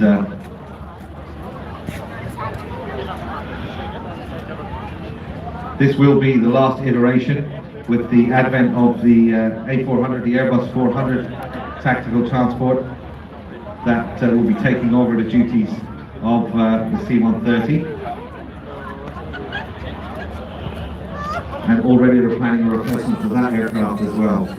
They're also very popular in the civilian world. Disaster relief, the UN keep a very large fleet of them as well. And because of their ubiquitous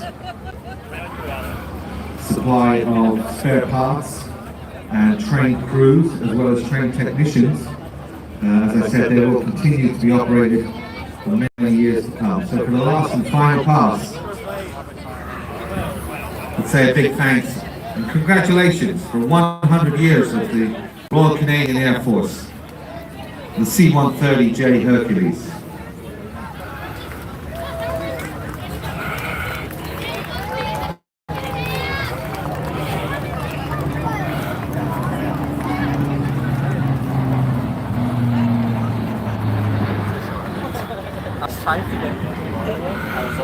Perfect. As they run.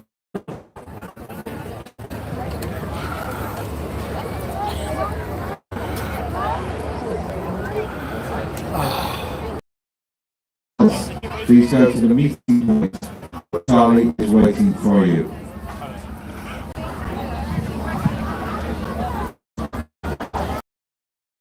These are the Hercules coming back online. That means we're going to have more aircraft coming in as well.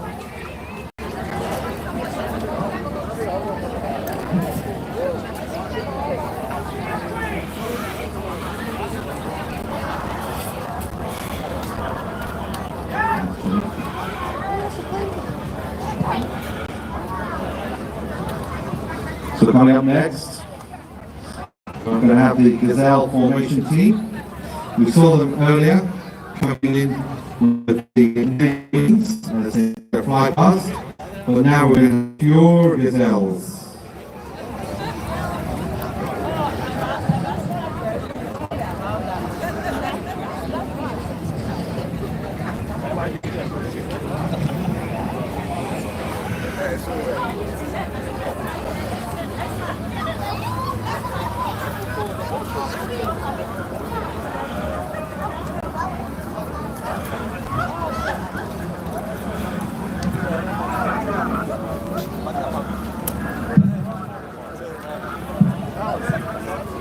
So just got confirmation from our display team that the Gazelles will be here at 5-7, so in about 5 minutes time you'll be able to see them coming from your left hand side and then straight into their display.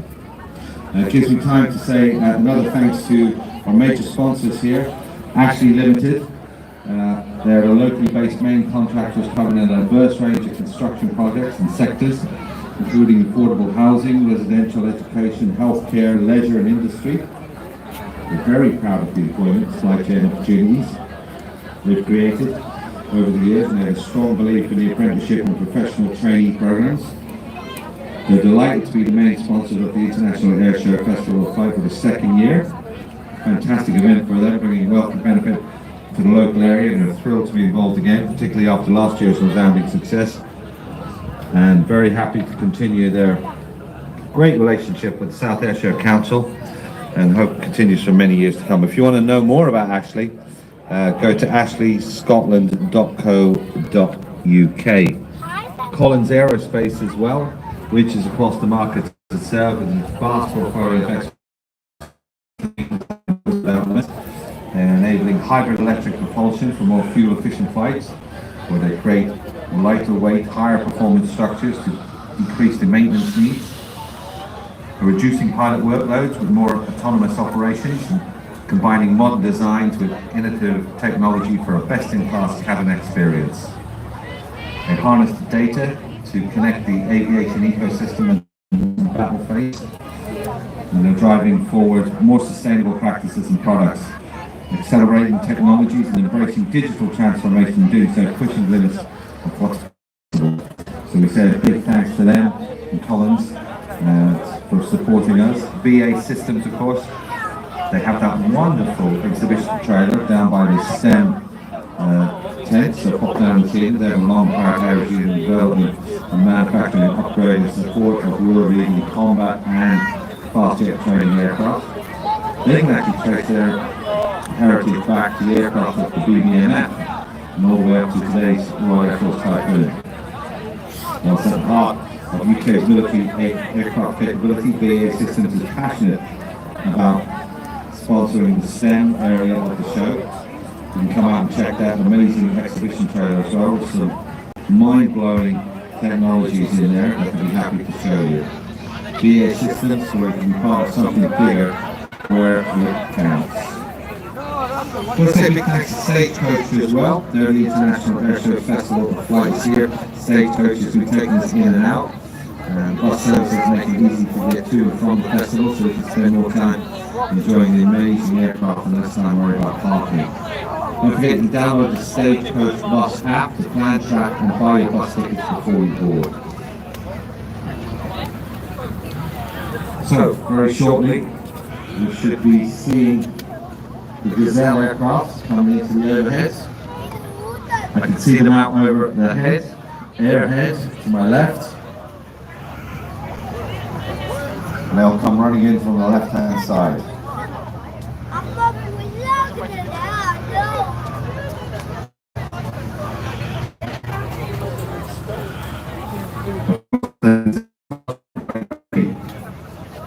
Civilian helicopter display team in the UK, and if you ever operated a helicopter and knew about what the costs are involved, you know why they're the only one. It's a lot more expensive to maintain a helicopter than it is a fixed-wing aircraft. So we're doing well to keep 4 of these aircraft or helicopters up in the air.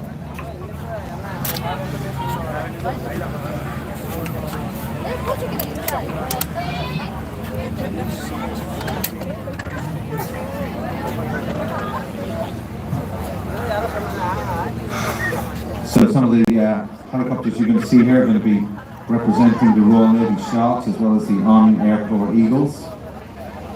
Gazelle helicopter was, of course, designed by Aerospatiale in the south of France back in the late 60s.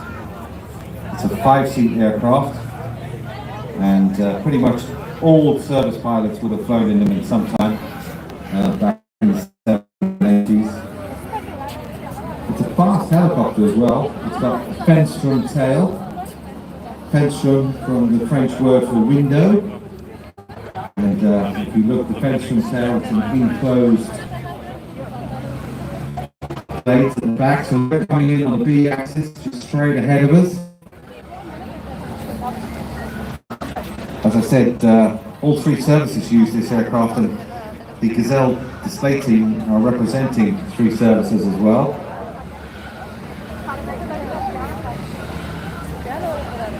It was used for battlefield observation, for light transport, reconnaissance. The British Army also used them for air observation posts, where they would direct artillery fire on the enemy. I remember seeing Gazelles armed with the early version of the Maverick missile as well. So here they come, ladies and gentlemen. The Gazelle team.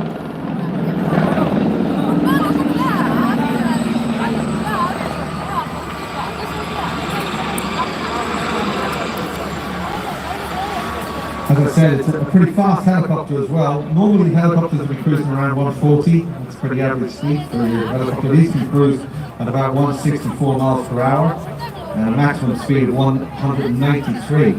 And it still, to this day, holds the record for the fastest single-engine helicopter ever manufactured.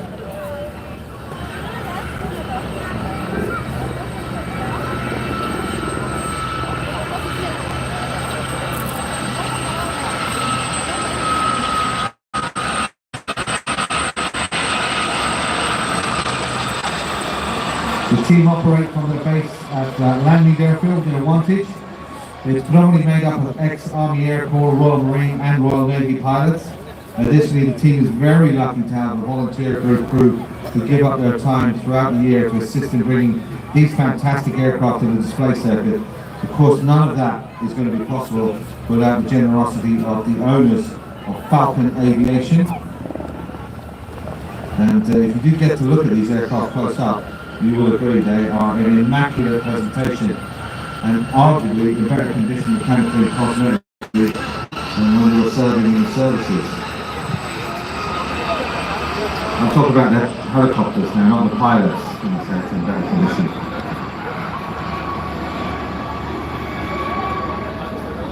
All of the pilots, of course, united in the love of the aircraft. The Gazelle has a reputation of being incredibly powerful and responsive, no real vices to speak of. It's considered to be a true pilot aircraft, with a lot of the pilots christening the aircraft the E-Type Jaguar of the sky.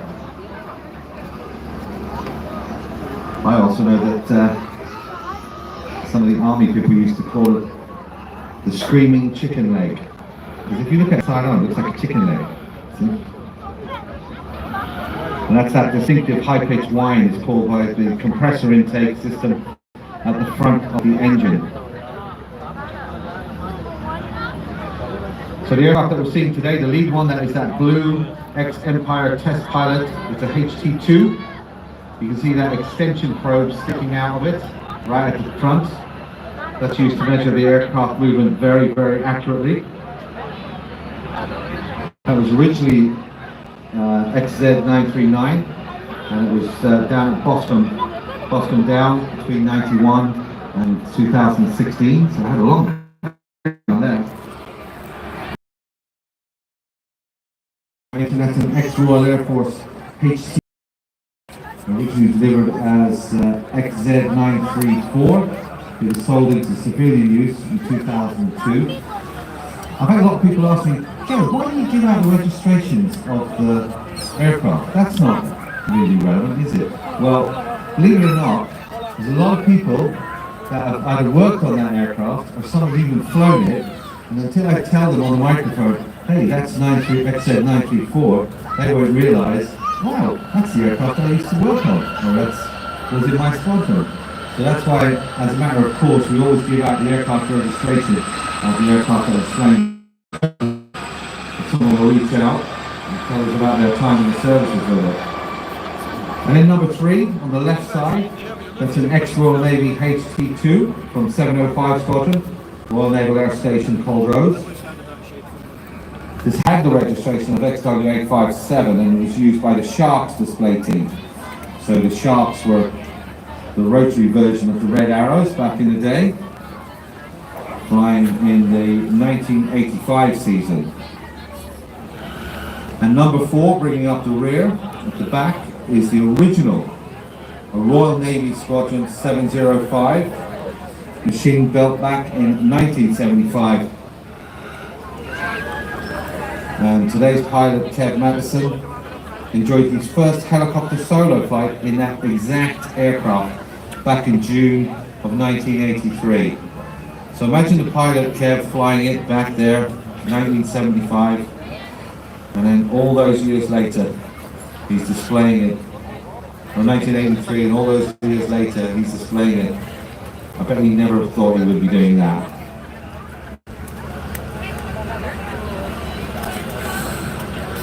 Leading the team is Tim Gray, a former Royal Marine and current Royal Air Force officer. He has experienced operations all over the world on multiple types of aircraft. Tim is currently flying the C-17 at 99 Squadron. There's 8,000 hours, 3,000 weeks on the Gazelle, and he is a former member of the Army Air Corps Blue Eagles. Andy Wesley, he's flying for over 40 years in number 2, going as a military pilot initially with the Royal Marines and then the Army Air Corps. Through the Gazelle and the Lynx, operated in the Falklands, in Belize, Cyprus, all over Europe, 2,000 hours plus on the Gazelle. And now flying the Global 600 BizJet. That's a nice job. He has 7,000 hours flight time, and when he gets time off, he enjoys a bit of running, cycling and skiing, playing golf badly, and he also has the Piper Arrow.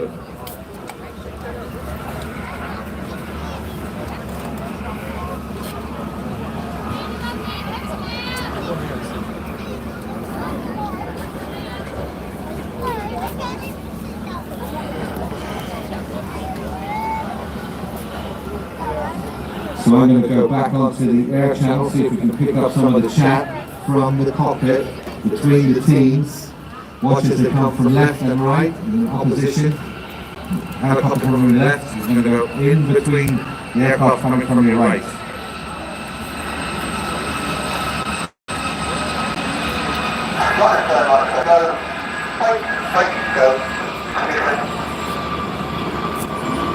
I like to call that maneuver parking the car in the garage.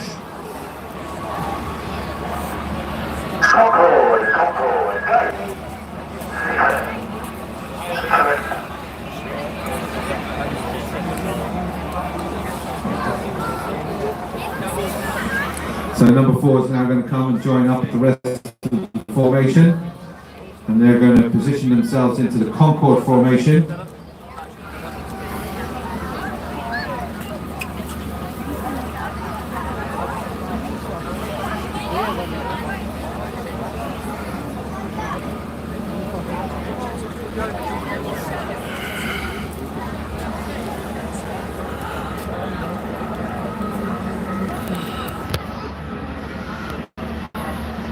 So watch as they join back up in Concorde. They're going to come back in for what's called the final roulette break. So get your cameras ready for the final time for the Gazelle formation.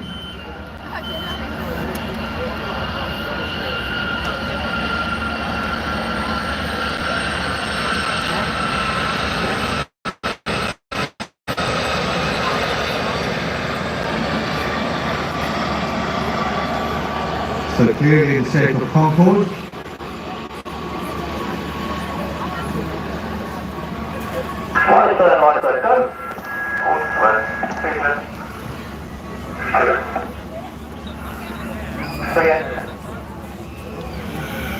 So the team leader calling all back in position. Number 4 gets in position. They're going to come back in the B axis, and by that I mean straight towards us.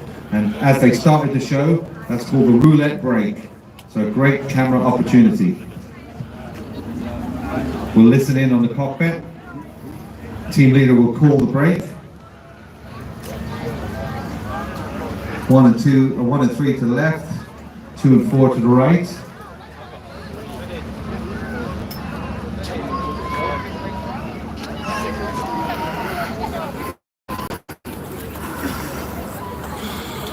So let's listen in to Tim Gray, called the roulette break.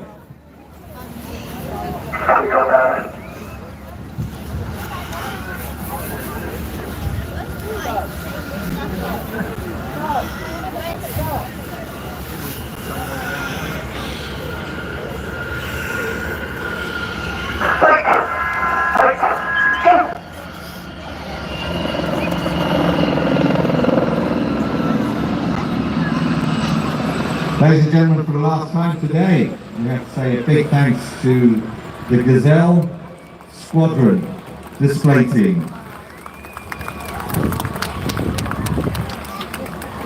Now we've got a very special aircraft coming up next as the Gazelles position themselves to return back to Prestwick where they'll refuel.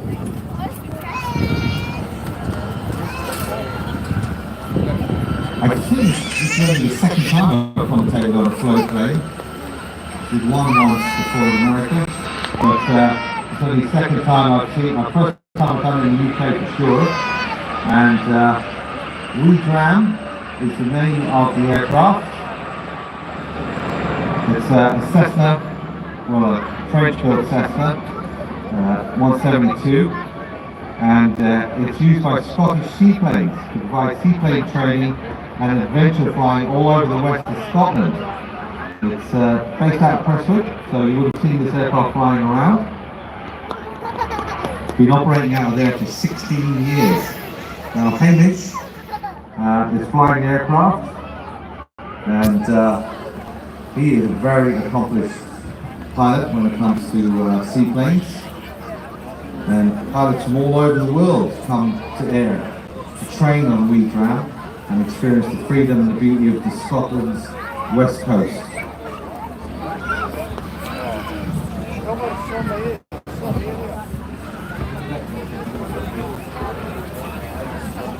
But before we see Reed-Tram, looks like they want to come back and do another break. They were so good at it last time.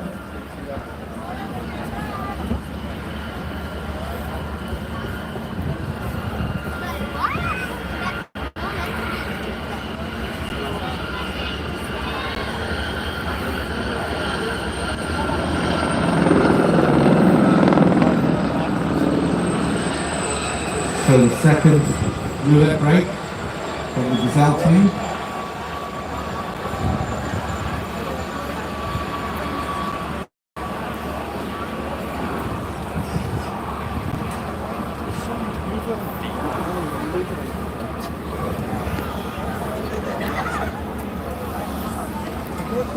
Pilots from all over the world come to train on the aircraft coming up. Reed-Tram and experience the freedom of Scotland's west coast.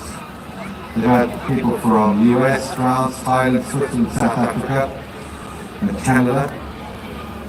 They're primarily training up in Ayrshire and in the Galloway Hills with Loch Doon, a regular location. Loch Doon was actually a former World War I seaplane base, and there was a lot of seaplane activity up there in the Second World War as well. They also go further afield. They find themselves on seaplane safaris at Loch Lomond, Mull, and Loch Skye or beyond. Now we did hope to have Hamish here last year with Reed-Tram, but it was grounded for 11 months with some engine delays. Thankfully the engine is now all been fixed and it's good as gold. It's got over 50 hours on it since then, so it's well running and he's enjoying it.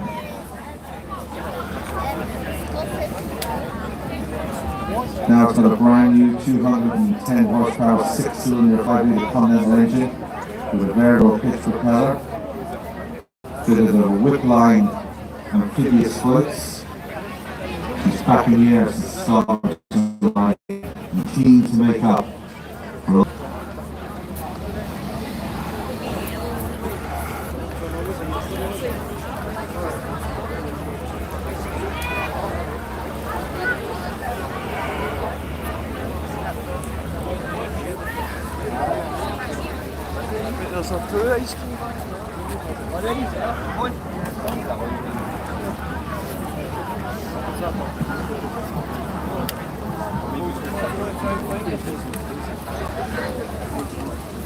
Well, we've been streaming now for 2 hours and 17 minutes. I hope you're enjoying it. If you're just joining the stream, welcome. We're down in Ayr at the International Air Show. Keep getting that name wrong, although I do. Stream will be running till probably about 6 o'clock, I reckon. If it finishes before that, we'll end it there. If it runs after it, we'll continue it. I am absolutely sweating. It is so hot here. I'm looking forward to a nice cold shower when I get home. Our next scheduled live stream will be on Thursday in Stirling, doing the open top tour bus. That will take about 45 minutes to an hour, I reckon. After that we'll have one next Sunday where we are up in Dundee at the open day of Dundee Transport Museum. And you might recognise a Dundonian well known to this channel. Yeah. If Shorty's watching, he'll know who I mean. If Shorty's watching, he'll know who I'm talking about. So I've just been monitoring on the display frequency, and Hamish has come on to that, and he'll be here very shortly. Now, flying with float planes, it's very, very unique type of flying. Obviously, you've got a massive aerodynamic drag with the float planes below you. But also when it comes to landing and takeoff, it's a very, very different technique. I won't pretend to know a lot about it. I've never done it myself. I've only been in an aircraft that's doing it. I know there's this thing called step, and once you're up on the step, it's a little kink on the float plane below it. So there's two things that you need to know about the step. There's the step, which is the little kink in the middle of the float plane, and then it's on the step. So when you're on the step, it means the aircraft is skimming along. So you've raised out of the what's called disbursement, where you're sitting on the water. Not the whole of the float has come out of the water, just half of it from the step forward, and it means you're on the step. And as long as you stay on the step, you can pretty much skim along the water. But the minute you slow down and then the aircraft sinks down into the water, that's called displacement, in displacement mode, then that's it. You've got to put a lot of power and energy and a lot of length to take off again. So Hamish is going in, and he is going to do some landing on the water in front of us, but he's not going to do a full landing where he stops and the aircraft sinks down into the water into displacement. He's going to stay on the step. The weather is pretty good. I did ask him a couple of days ago, so what are the limits on doing touch and go on these aircraft? And he pointed to his foot, and he said, if the wing is bigger than my foot, I'm not going to try and land on it, okay? And also, he's not going to land into a wave. If you see these programs, they won't actually land into waves. That's it, it's just bouncing up and down. So he's going to land right to left, or left to right in front of us. He's going to land along the waves as well. So it's a very unique skin, like skinning stones, as just said our flight school director. So he wants to just land left to right. We of course have got an on-crowd, slight on-crowd wind, but also the waves are coming on the crowd, so we'll be going from left to right in front of us. And that's the part I'm looking forward to the most. Now also, We Drown is doing a lot of money for UNICEF, and so far Hamish has managed to raise over £8,000 for UNICEF with the ducks. So it has what's called Seating the Duck. Now if you've got a program, you can see a picture of Seating the Duck. Looks remarkably like any duck that we would put in the bath. And Seating the Duck, if you click on the QR code in the program, will tell you all about it. But now, coming in from our left, the Cessna 172, We Drown.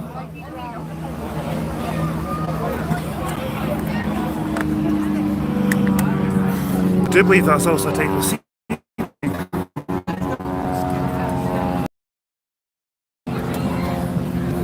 So you'd be very familiar with that Continental engine sound. We'll see that around.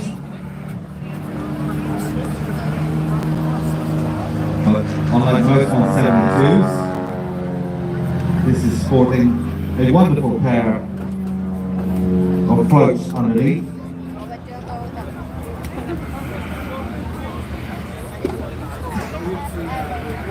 The floats are what I call a Quipline 23550A. And I'll be totally honest with you, I don't actually know what that means. Not big into floats on airplanes. I'm not big on planes at all. Top of the line amphibious floats. Aircraft is rated up to about 210 horsepower.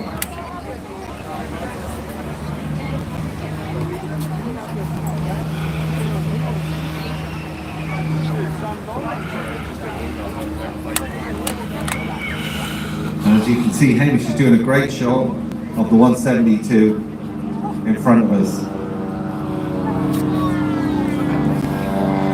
172, of course, if you've done any flight training, you've flown a 172 or a 180. They're ubiquitous all around the world, and nearly all PPLs would have flown a 172, so they're relatively inexpensive to maintain because they're very popular. There's new versions coming out now, all singing, all dancing, fly-by-wire and what have you. Displays, multifunctional displays, and it's a very sturdy, well-proven airframe.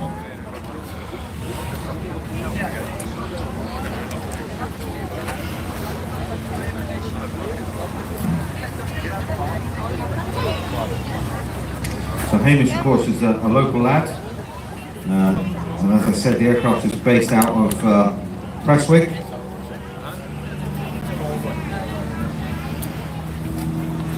You'll see it out on the ramp there regularly, and regularly bringing trainee pilots up into the locks. Does a lot of TV as well, because it's the only one up in Scotland.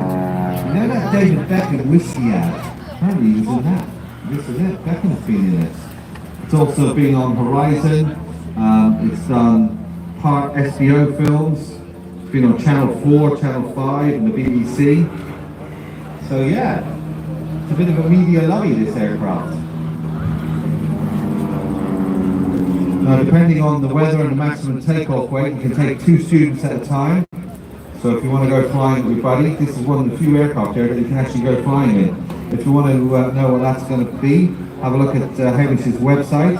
It's scotlandonfloats.com. That's a great name. scotlandonfloats.com. Or hop on Facebook, WeDram is there as well.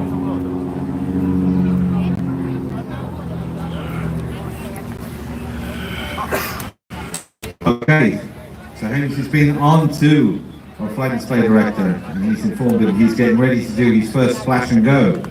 So this is the first for me. I'm sure it's going to be the first for you. Have you ever seen an amphibious Cessna 172 land on the water in air? No. Now of course, because it's seawater, that's not good for aluminium.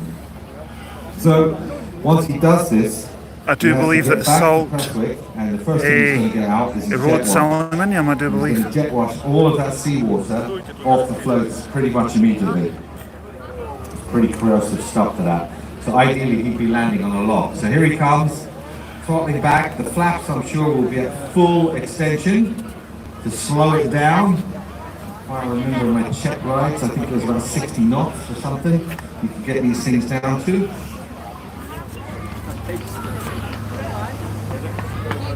Okay, it's approaching the water. It's a very shallow descent, quite surprised, but watch the step. You see how he's keeping the aircraft powered up, not letting it settle. And then power, power, power, back up off the step, and back into the airborne. Flaps didn't look full on that, looked about 15 degrees to me. So he obviously knew he wasn't going to come to a complete stop. But that is a first for me, a splash and go. So as I said, trick is to keep the float half in, half out of the water. Once you do, you go into what he calls displacement mode, and the aircraft sinks down. It's not a disaster, but it means that you've got to use a lot more power, a lot more run up to get the aircraft to basically on stick from the surface of the water. So what you're trying to do is keep it so it's just the tip of the amphibious float in the water and just skim along it, which he did beautifully first time. But was it luck? Can he do it again?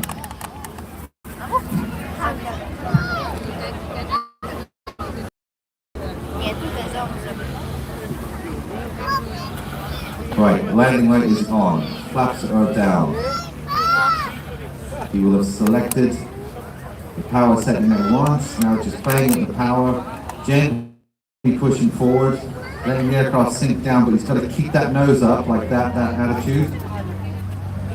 And there he goes, touching down, pulling back on the throttle, and now throttling back up, nose back up, and see the rising water coming out.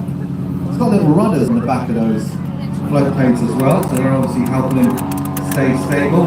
Hamish did a great job.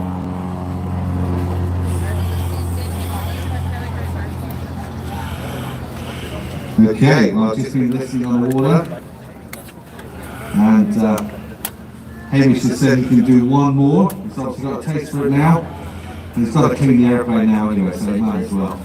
So he's going to come back and do a third and final flash and go for us, and then he'll come in and do one final run through as well. As I was saying, Hamish is passionate about supporting UNICEF, so do have a look at Seaton the duck. You can see him peeking out the window of the cabin. He's their mascot. He's decided he started training the next generation of rubber ducks, and Seaton and 50 of his colleagues have set up for Portsmouth in September last year on a yacht called the Perseverance as part of the Clipper Round the World yacht race. 10 months and 4,000 to 5,000 nautical miles later, they sailed into Oban, and they were then auctioned off. And as I said, he raised a large amount of money from Seaton the duck. So if you want to win a flight in this aircraft in WeDram and donate to the UN UNICEF, you can do that by sponsoring Seaton. Have a look on the QR code in today's program. Right, here he comes, in for the final touch and go, splash and go, sorry. Holding off a little bit longer this time. Perfect. Landing just forward of the step. Tickling the throttle a little bit there. Oh, he's getting cocky. He's keeping it going. And there you go. Power back on. Build up your airspeed. And away. Interesting, he keeps the flaps down at 15 for a long time. Doesn't clean it up yet.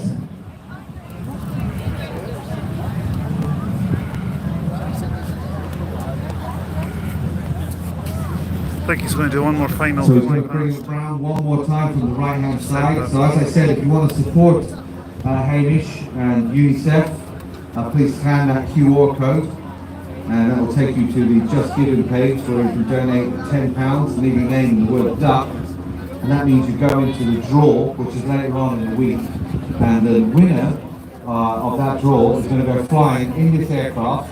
And considering there's a lot of space in there, I think you'll be able to bring 2 people at least, and they're going to notify the winner through the Ayrshire Daily News. So if you can't, you don't have a program with you, you want to join in that draw, have a look at the Facebook WeDram, or have a look at the website scotlandonfloats.com.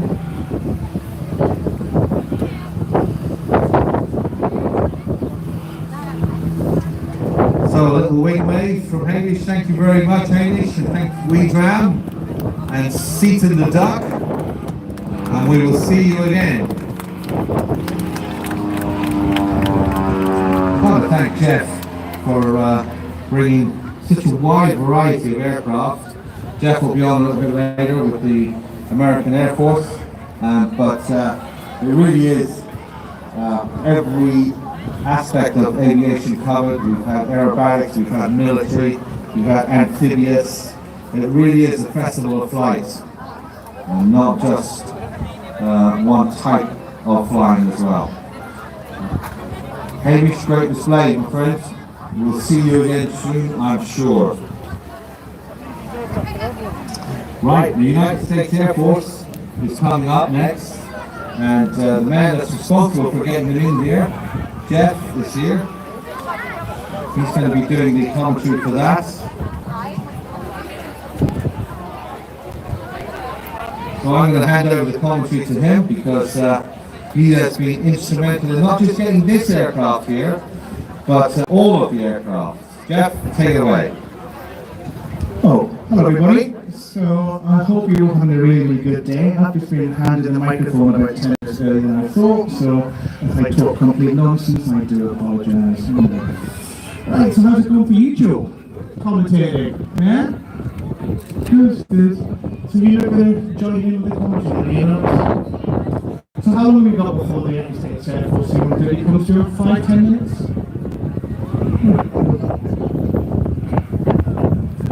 Just working it out here, 10 minutes. That's alright, we've got loads of waffle time. So one of the things that we've tried to do an awful lot over the weekend, and you will see this when you first came on to Old Green, if you're coming from the Wellington Square entrance, there's a huge massive marquee as you come in. And that is our STEM marquee. That's our science, technology, engineering and maths marquee. Where we've got companies from the Prestwick Aerospace Hub, as well as other companies from across Scotland as well. And they have a whole range of activities and all of their brilliant engineers and staff that are showing people what amazing opportunities there are in STEM careers. That's been really, really busy for the whole of the day.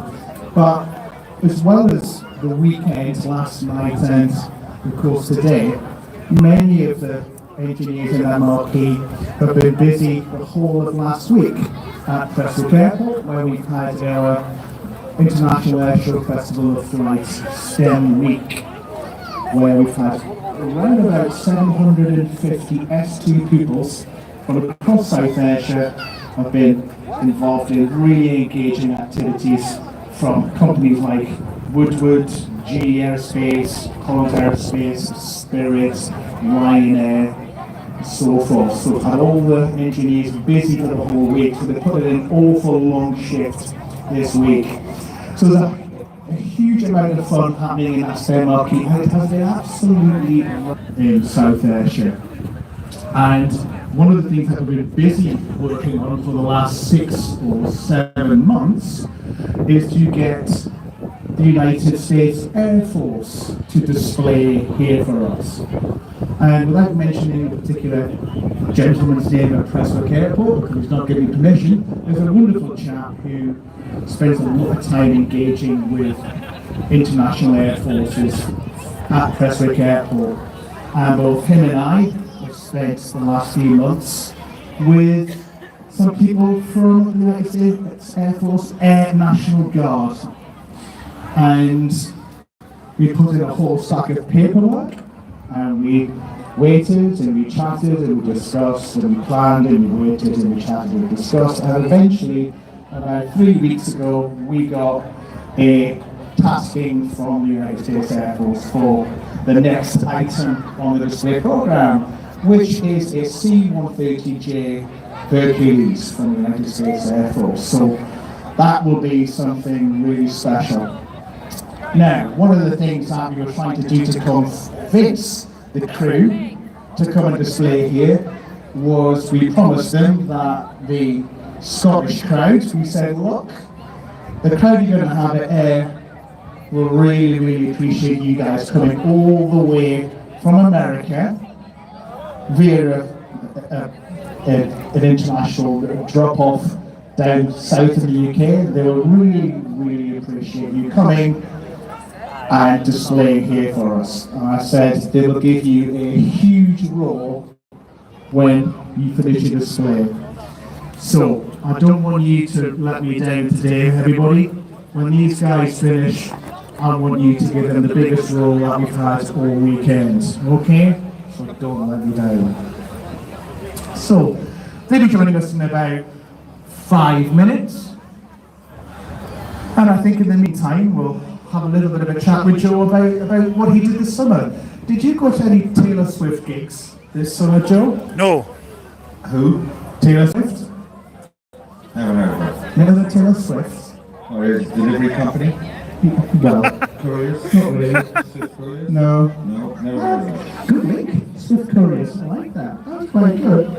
Well, Joe, because you're not in the know and you're not really hip and with it, Taylor Swift did 3 concerts in the middle of June this year. Her music, yeah? Yeah, the music. Yeah. We can do that. So the challenge here for everybody is to spot that link during the display. Okay, so if you're a Taylor Swift fan and you've been taken over by the whole Taylor Swift thing this summer, watch out for the Taylor Swift link in this next display. Did you get tickets to see Oasis? Neither did I, so stop crying your Yeah, heart Taylor Swift. out. Yeah, we should too. Yeah. Whatever, Joe. Get with it, mate. Come on.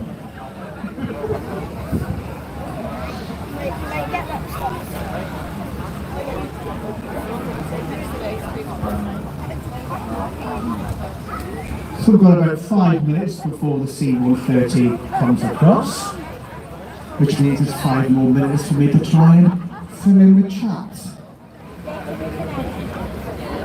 Oh, look at that, Hugo Boss. Sorry, bit of a private conversation going on here on top of the display with everybody. Just please ignore.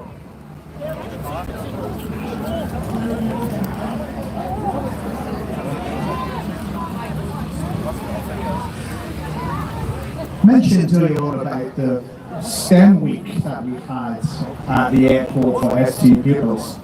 One of the things that we thought we'd try on the Wednesday evening last week, we thought we'd try a little taster for families of what the ST pupils were doing during the STEM week.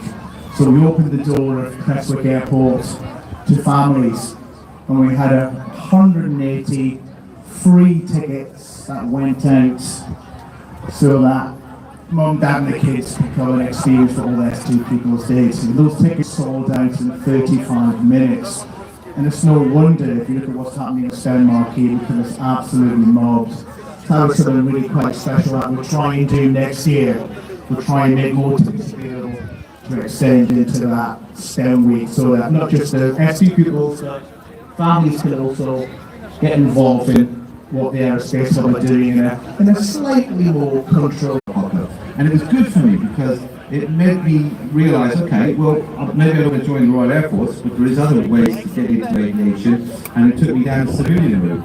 So, just because you join the ATC doesn't mean you then automatically have to go on to the Royal Air Force, but if you're thinking maybe the Royal Air Force is for you, it's a really good, it's like a sieve that you can pass yourself through, and if you can stand it, you put up with the ATC, you think, okay, I like that lifestyle. The camaradade's amazing. I learned so much. It was just the discipline side of it I didn't quite gel with. Yeah, the ATCs are a really good route to go, Joe. And if you go into university as well, another route you can go into the RAF, if you want to, you can join the University Air Squadron. Yeah. And one of the things I do in my day job, Joe, I sit on the University of Glasgow and Strathclyde Military Education Committee, which means I spend an awful lot of time with the University of Glasgow and Strathclyde Air Squadron, also known as UGSAS. Wow. And they are the young people that are walking around in the green flying suits today. So if you see somebody that's wearing a green flying suit, have a chat to them, and they will tell you about what they're doing in the Air Squadron. And one of the things I think is really good about the Air Squadron is that it enables you to experience things that you would not experience at university. And that really puts you in a position that are really cracking more competitive curriculum vitae. It really develops your interpersonal skills, your problem solving, and I fully recommend anybody go to university because it is actually Freshers Week in a couple of weeks. When you're going around all the student union and student clubs, drop into the University Air Squadron tents, or indeed the Officer Training Corps tents, or the AirNU, which is the Navy University and Royal Naval units, because they really are a fantastic way to experience something different, develop skills that are really useful to you for jobs, and you don't have to join the services after you finish. Back in the day when I was 50 odd years ago, Joe, you had to go in. And in fact, 5 years afterwards, you were potentially able to be drafted, but no longer. It's a much more flexible route in, and I can't recommend that enough. In fact, we actually had 3 UGSAS students helping us at the airport STEM week. Rory, Kiri, and Cara. Who helped us, and they were amazing. Many ways to get involved in aviation. And we saw the Grobs as well. Cheap way to go flying, people. Absolutely. I still go gliding. Gliding's really good. And I love gliding. Teaching the basics. I'm going to get a shout out to Eden Monroe. It's Annie and Gordon. They're here on their 50th wedding anniversary. And that's cheers from Keith, Dale and Sandy. And that really is a way to spend your wedding anniversary. Come down and spend it at an air show. Well done you. Would it be possible to get a shout out for Blair Inglis, Sean Leonard and James Hall? That's from BI Truck Spotting. That's probably a thing, isn't it, truck spotting? From Cami as well. You want to say a big thanks for last night with Pyrotechnics. You said it's favourite display so far. It's different from any other display team. It was a magic length to show. I want to give a shout out to his papa, Donald, who was with him today and having a great day. So, Cami, glad you enjoyed that Pyrotechnics show last night. It really was something, wasn't it? And also for Not So Fast, although I haven't said that, this picture's something, I think it's a Ducati on there, so it's a play on words. Thanks for the commentary today. 2 different call between the awesome Typhoon or the Pyrotechnics flight last night. And this is because I've been asking people, what has been your favourite display here at the show? I want to know what your favourite aircraft is. So far, the Pyrotechnics and the Typhoon display seems to take be taking the lead. If you've got a favourite aircraft you see, not just last night but today as well, hit me up on Joe Airshow on Instagram. I'd love to know. I'm going to pass you back to Jeff because I can hear on the scanner now that the C-130 from the United States Air Force is just about to come into the overhead. Jeff, take it away. Great, thank you, Joe, for that.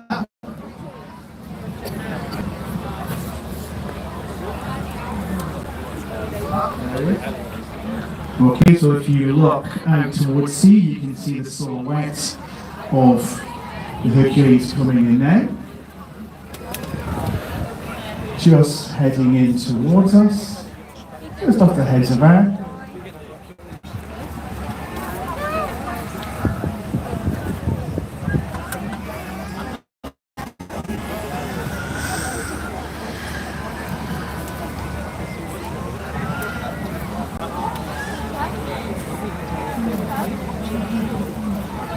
So not long now, just to turn in any moment to begin the first of its fly pass. The fly pass now constitutes of 3 individual fly passes. So here we come, just turning in now for the first fly pass. It's the C-130J from Hercules from the United States Air Force.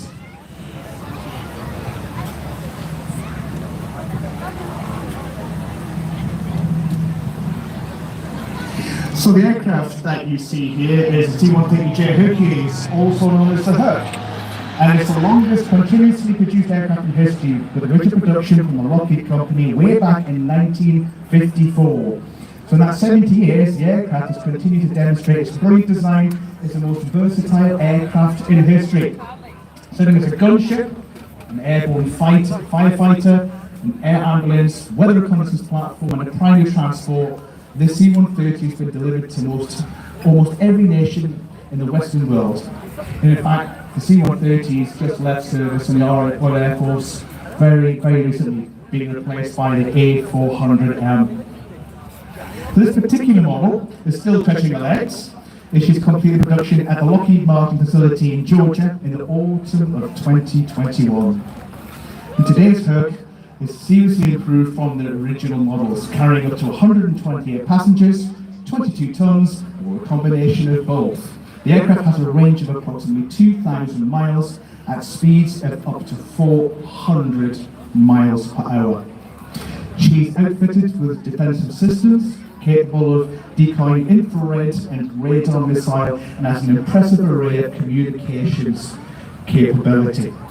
And while she's not the speediest bird, the Herc can land on short, unimproved runways and even beaches. And if you look outside there, the back of the aeroplane, you can see Josh and his crew dropping that transport door. So look closely, and we'll see some of the Lord Martyrs giving you a wave. So if you look up, wave back, they will definitely see you. She's also capable of airdrop, delivering most of any supplies at any location. Most notably, the C-130 is a preferred delivery vehicle for humanitarian airlift, providing relief anytime and anywhere. This aircraft is operated by the 165th Air Squadron of the United States Air Force at Kentucky Air National Guard. Today, she's crewed by pilots Lieutenant Colonel Josh Ketterer, Lieutenant Ty Greenett, and Lord Masters Sergeant Kai McAllister and Jacob Maloney, all hail from near Louisville, Kentucky. And the 165th wishes to thank our friends at Air Prestwick for inviting to participate in the International Air Show Festival of Flight. And these guys really are incredibly grateful for being able to come here. So when this aircraft flies past, because it's beginning to commence its final flyby, remember what I said, I promised the team, the crew of this plane, that you would give them the biggest shout out ever.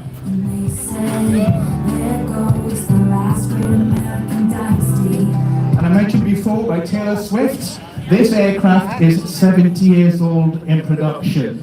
So in terms of American transport aircraft, this really is the last great American dynasty.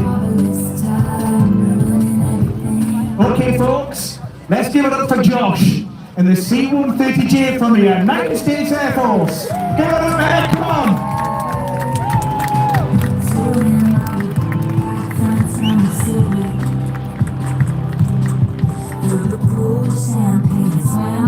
There you go.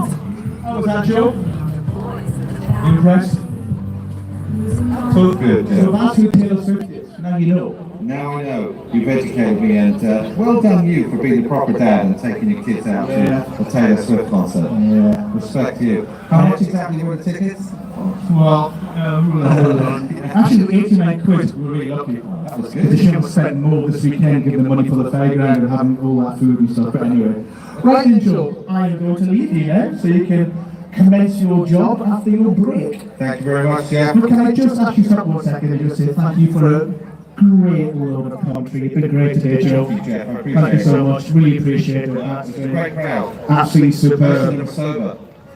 So, brilliant. Thanks, Joe. And I'd also like to thank everybody at Prestwick Airport as well, because Prestwick Airport have been fundamental, and not just that display, but doing all the STEM week, and then all the aircraft to come in and out for this air show. So Prestwick Airport, they are phenomenal people. Thank you so much. Absolutely, Jeff. It's a pleasure working with you, my friend, and look forward to seeing you again next year. You're doing a great job.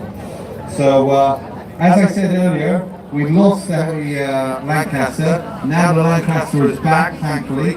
So this was going to be the final display of the day. But after this, I'm very, very pleased to say we're going to have the Royal Air Force Battle Britain Memorial Flight, Lancaster flights, come through, and that will close our show. So coming up next, the Royal Air Force Typhoon as the 18 for 2024.